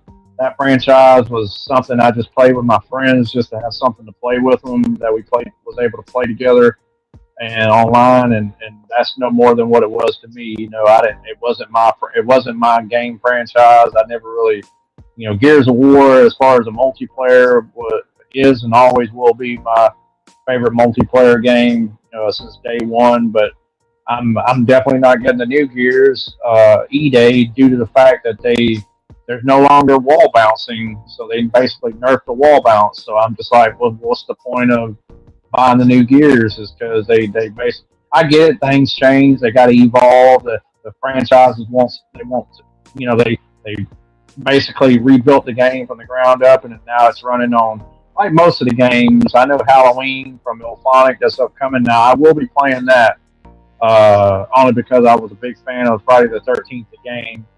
And I was really upset when, you know, due to the whole rights with Victor Miller and the movie franchise and all that bullshit really fucked everything up. But anyway, I'm waiting for that one, but it's like I said, as far as the Gears E-Day, I'm not going to buy it. And that's really the only game I'm probably going to buy, other than maybe the Assassin's Creed Hex, if it's codenamed Hexay. If it's physical, if they do a physical copy of that, and I'm actually, believe it or not, on the fence about GTA 6, being as it's digital only. I don't know, man. I don't know. I'm not sure what's gonna go down. How I feel, whether or not if I'll buy that game or not. Like I said, I will get the Halloween game, but that's probably what all I'm gonna be playing if I do play anything. And I'm not buying a new console because I just bought my Series X. I didn't get it when it came out, so I got it it already been out like 3 years. I've only had mine a couple, 2 or 3 years. I ain't had it that long. So.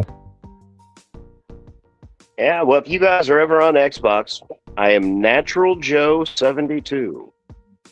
Okay, let me write that down. Yeah. What is your icon?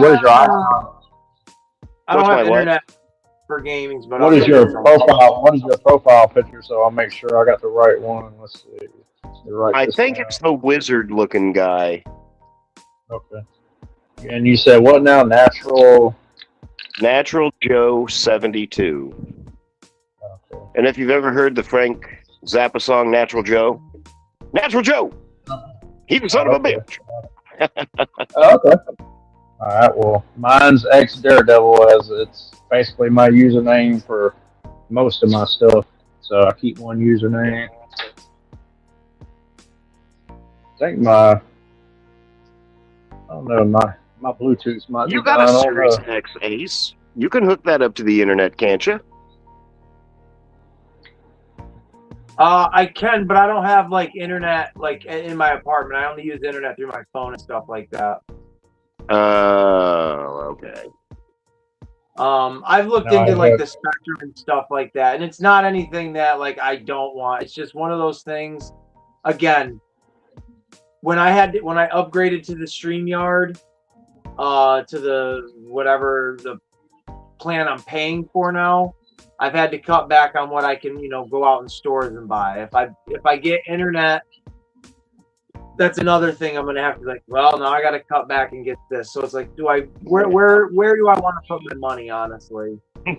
Where do you draw the line? Yep. And it's like, do I want to play? I could play online with a bunch of people and shit like that. That would be radical. But those same people I get to talk to for free on here and bullshit with them, and this is what I pay for, this StreamYard, so I can have the backgrounds and the stupid stuff and what have you. So it's one of those basically hosting a party and buying the beer. Yeah, right, exactly. Exactly. Well, speaking of which, I'm about out and I got to make a quick run. So I don't know how about you've been here almost 4 hours, 13 minutes, and 20 seconds right now. And so on that note, I was actually just going to say we are going to come to an end, I think, at almost a 4.5 hour, kind of video. Getting close to it. I want to thank Daredevil for popping in here and bullshitting for quite a while. I appreciate that. I'm glad your internet didn't, say screw you. I'm going to do my own thing. Right. And Joe Prime, as always, I appreciate you popping in here, waking up from your slumber. Both of you guys waking up for your little slumbers. I felt my Transformers senses tingling, and I was like, my eyes flew open, and I was like, wait a minute. Yeah, it says you got no gamer score, and the only game you play, Joe, listed on here says Minecraft. 0 friends, 0 following, 0 followers. That's probably me. That sounds about right. I'm sorry, but I play Call of Duty with the thing turned off. I hate listening to the people piss and moan and rage bait you and do all that. I don't need to listen to it, but I know for a fact that if that same guy who keeps popping his head up and I keep sniping him, he's saying some nasty words that I don't want to hear anyway. Right. That's just all toxic, man. It always has been. I don't listen to it either. I don't blame you. That's what Lucian, the oldest one here, he used to have it on.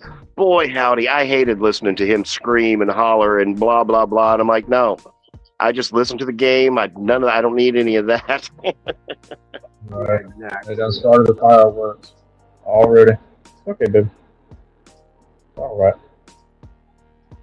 Well, hey, Thank you guys very, very much for popping in and celebrating. Nice I don't know if it's talking a celebration, but for enjoying the 3rd of July into the 4th of July. And I know there's a whole bunch of other streams going on this weekend. You got Kaz, you got It's Chad, you got Joe, and I'm sure there's other ones. There you go. Ah! Ah!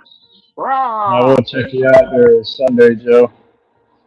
Well, thank you, but this has what's that lady from He-Man? This has her vibes. The sorceress. Yeah, there we go. Yeah, this reminds me of one of those sorceress toys that I had. But yes, I would love to see any and everybody at 8 p.m. Central Standard Time, Sunday evening.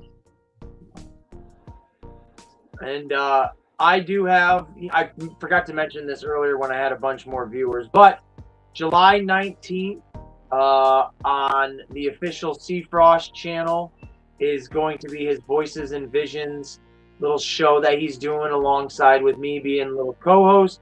And we're going to be interviewing, I wish I made a little picture for it to show it, but next time. An individual, his name is Doug Mallow. He is a independent professional wrestler, a predator hunter, a whole bunch of other things I can't think of right now, but we're going to be doing a cool little interview with him on July 19th. So if anybody that's listening is interested and actually wants to hear a real conversation outside of a bunch of knuckleheads talking about their toys and stuff like that, tune in, because it should be pretty fun. I have 30 questions that I wrote down and I submitted to him. I know Seafrost had a bunch of questions that he submitted to him, so we'll see what we get back, and it should be a pretty fun interview. It'll be, what time? 3 p.m. for us and noon for anybody. I say us, but Eastern Standard Time, and then noon for anybody else, pretty much, because he lives in California. So, yeah, okay. It'll be pretty fun. Other than that, I don't have anything else going on at the moment. So, yeah. Yeah, it's been a pleasure, man. I'm gonna get off this thing and enjoy the rest of my night before I go back into work tomorrow. But y'all have a good weekend and a good 4th of July, man. And thanks again, Ace, and always giving a platform for people to come on and just hang out, you know. Absolutely, man. That's what it's all about. Like we said, to paraphrase it, we could come out here and try to make a pissing contest and say, look what I got. But I feel like if people can just come on and shoot the breeze and bullshit with each other, it'll make the whole experience of wanting to show off your stuff a little bit more easier and a little bit more enjoyable, and people will receive that kind of energy a little bit better than just being like, oh, here's Mr. Snob again. So right, you I'm guys glad I ain't have no big technical difficulties. I hear the fireworks over here as well. All right. Well, good journey, y'all. All right, man. Hey, good journey. Live long and prosper. There we go. All right, Daredevil, thank you so much. Joe, I know you're getting out of here. You're playing with your toys. What a mature individual, bunch of mature people we have here of all different age groups playing with their toys and enjoying themselves thoroughly. So, hell to the yeah. That's right. That's what do they say? You don't grow old when you stop playing. You stop playing when you grow old. There you go. Exactly. I will see you guys later. Ace, have a good evening, brother. All right. Hey, we'll talk soon. So I also know there is a individual named Casual Toy Collector that is doing a stream here in a half hour at 10 p.m. He was supposed to jump on this stream, but he did not do it. What a bum. And we're going to let him hear it. Hopefully everything went all right with, you know, what he was doing. No harm, no foul. I am tired, though. I won't even lie. I had another special guest originally planned for the, you know, 4th of July special, but it is what it is. I'll do it another time. Do another character next week or something like that. But I am genuinely tired. But I know Kaz is doing his stream at 10 p.m. If you're interested in that and you want to, maybe I'll be there. I don't know. Maybe Joe Prime will be there. I don't know. Maybe Daredevil will be there. I don't know. Maybe you'll be there. I don't know. But that being said, it is 21 and up. Drinking, smoking, cussing, booty shaking, all that stuff is going to be happening over there. So if that's what you're interested in and you're of age, get over there in 30 minutes. But as of I just got the notification right now. Other than that, I'll talk for a few more minutes about America and not my political stance, but just where I think, unfortunately, the world has turned. So I said at the beginning of the show, growing up, patriotism was a big part of my life. The 80s movies, Sylvester Stallone, Schwarzenegger, and stuff like that. A lot of those movies were very gung-ho, you know, American ideologies and all that shit like that. So it's sad to me to see where America has kind of dipped and we bent the knee to certain things, and it sucks. So it's great to have channels, and I'm gonna say like myself, channels like Kaz, channels 100% like It's Chad that keep that American dream going. Dusty Rhodes, American Dream. I don't know if I'm the right representative to really speak on all that kind of stuff, but I know what I feel. And I know when I walk down the street, I get looked at like I'm the enemy now by certain, you know, rainbow-haired warriors. And it absolutely sucks. I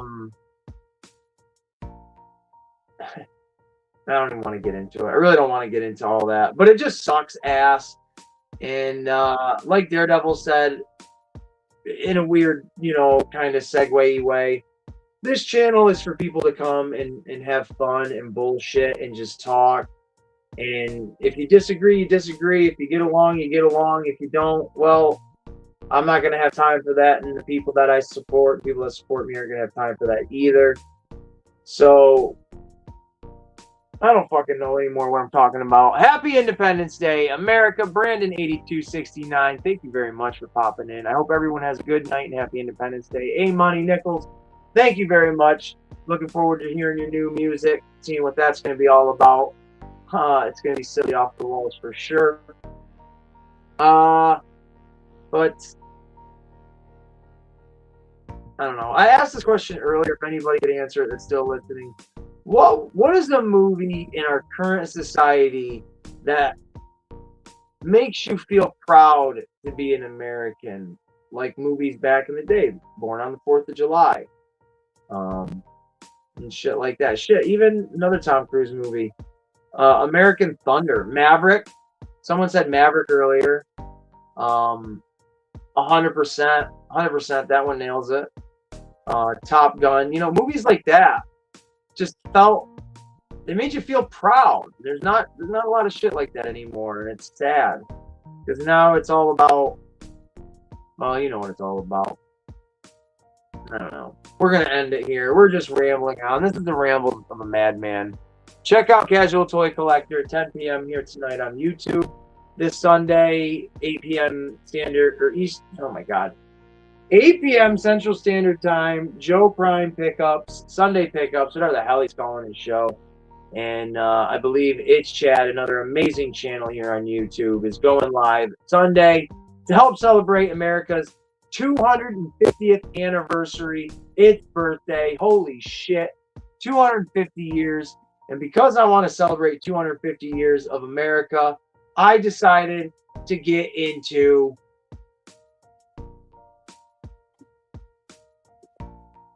G.I. Joes. G.I. Joes. I'm an official Yo Joe G.I. Joe collector. So, suck it.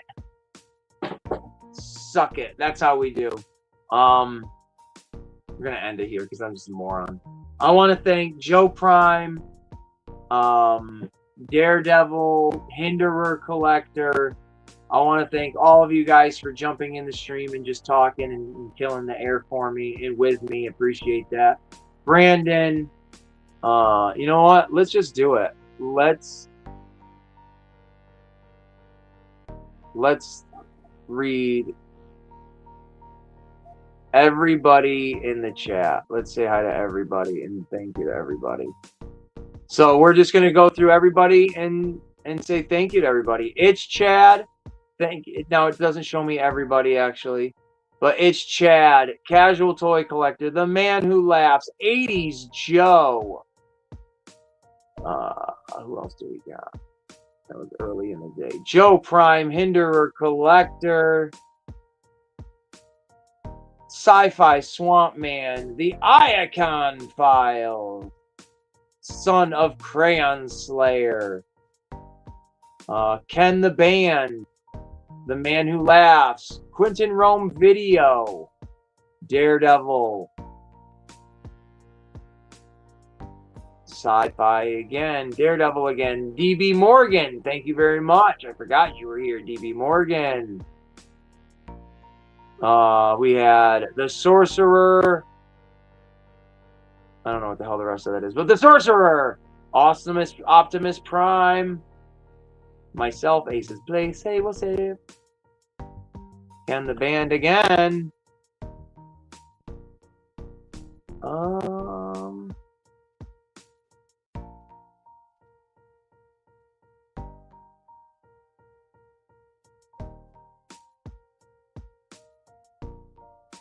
How did I miss all those comments? I missed a whole bunch of people's comments. I apologize for that. Justin Booth, my guy, Justin Booth.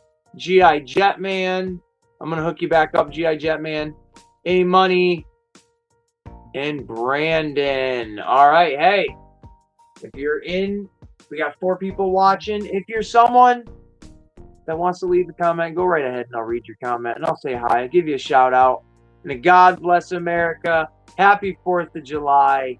I hope everybody's having a great evening, great night. And as always, please stay safe this weekend if you're traveling. I don't want to be preachy. I'm not a guy that is into drinking and driving, so don't do any of that stuff. Get a designated driver, or if it's nice enough where we are, just pass out on the lawn. I've done that so many freaking times when I didn't have a ride home. I'm like, you know what? I'm just gonna sleep right here in the grass. And man, look it, I'm here to survive, or I'm here to survive to tell the stories and to share them with you guys. That's, I guess, it. I hope everybody has had a really good time. Thank you so much for watching this. This has been the Ace in the Hole Variety Show, the Celebrating America special. God bless America. That's enough of that. We're going to get shot down, sniped out, taken down. Before we go, I will play one little video that someone sent in to us earlier, and we are going to watch it once again. If you know, you know, and if you don't, well, now you're gonna. So here we go, 2 minutes. Thank you guys, and when we come back, we'll get one more thank you, and we'll be out of here. Good evening, ladies and gentlemen. It is I, the President of the United States of America, Donald J. Trump, here to introduce to you the greatest YouTube show I've ever seen in all of my life. The Ace in the Hole Variety Show. And ladies and gentlemen, it's not just any variety show, no. It's the Ace's Place 22 Variety Show. Yes, I am endorsing this man, so please go support him. You're already here, support him now. Because this is America's birthday. 250 years. It's incredible. I'm incredible. My birthday wasn't that long ago. 80 years I've been on this planet. 80. Glorious, yes, glorious, yes. Speaking of glorious, tonight will be a glorious showcase of American beauty, American patriotism, and American attitude. Attitude brought to you by Aces Place 22. So, ladies and gentlemen, I cannot join you for the show. No.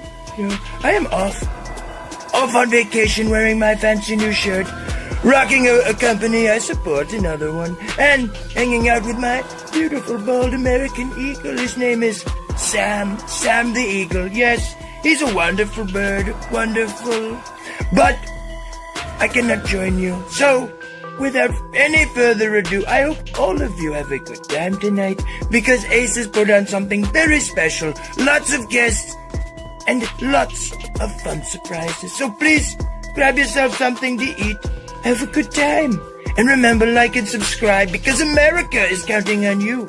The Aces Army can only grow if you like and subscribe. So we'll see you at 251 American years.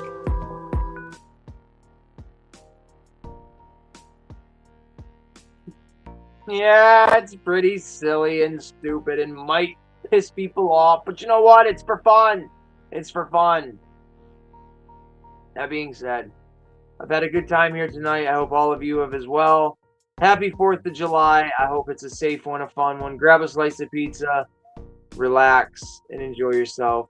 And until the next time, which is next week, we're going to be back next week, so don't you worry. And this time, I found the stuff for the giveaway. So if you're still here, next week I'm going to be doing a giveaway where I got a bunch of Star Wars stuff. So if you're interested, tune in next week at 6 p.m. at the Ace in the Hole Variety Show. And until then, folks, I don't know what you're going to do without me, but I'm probably going to go to bed. We'll see you in the next one. Peace, love, and pizza grease.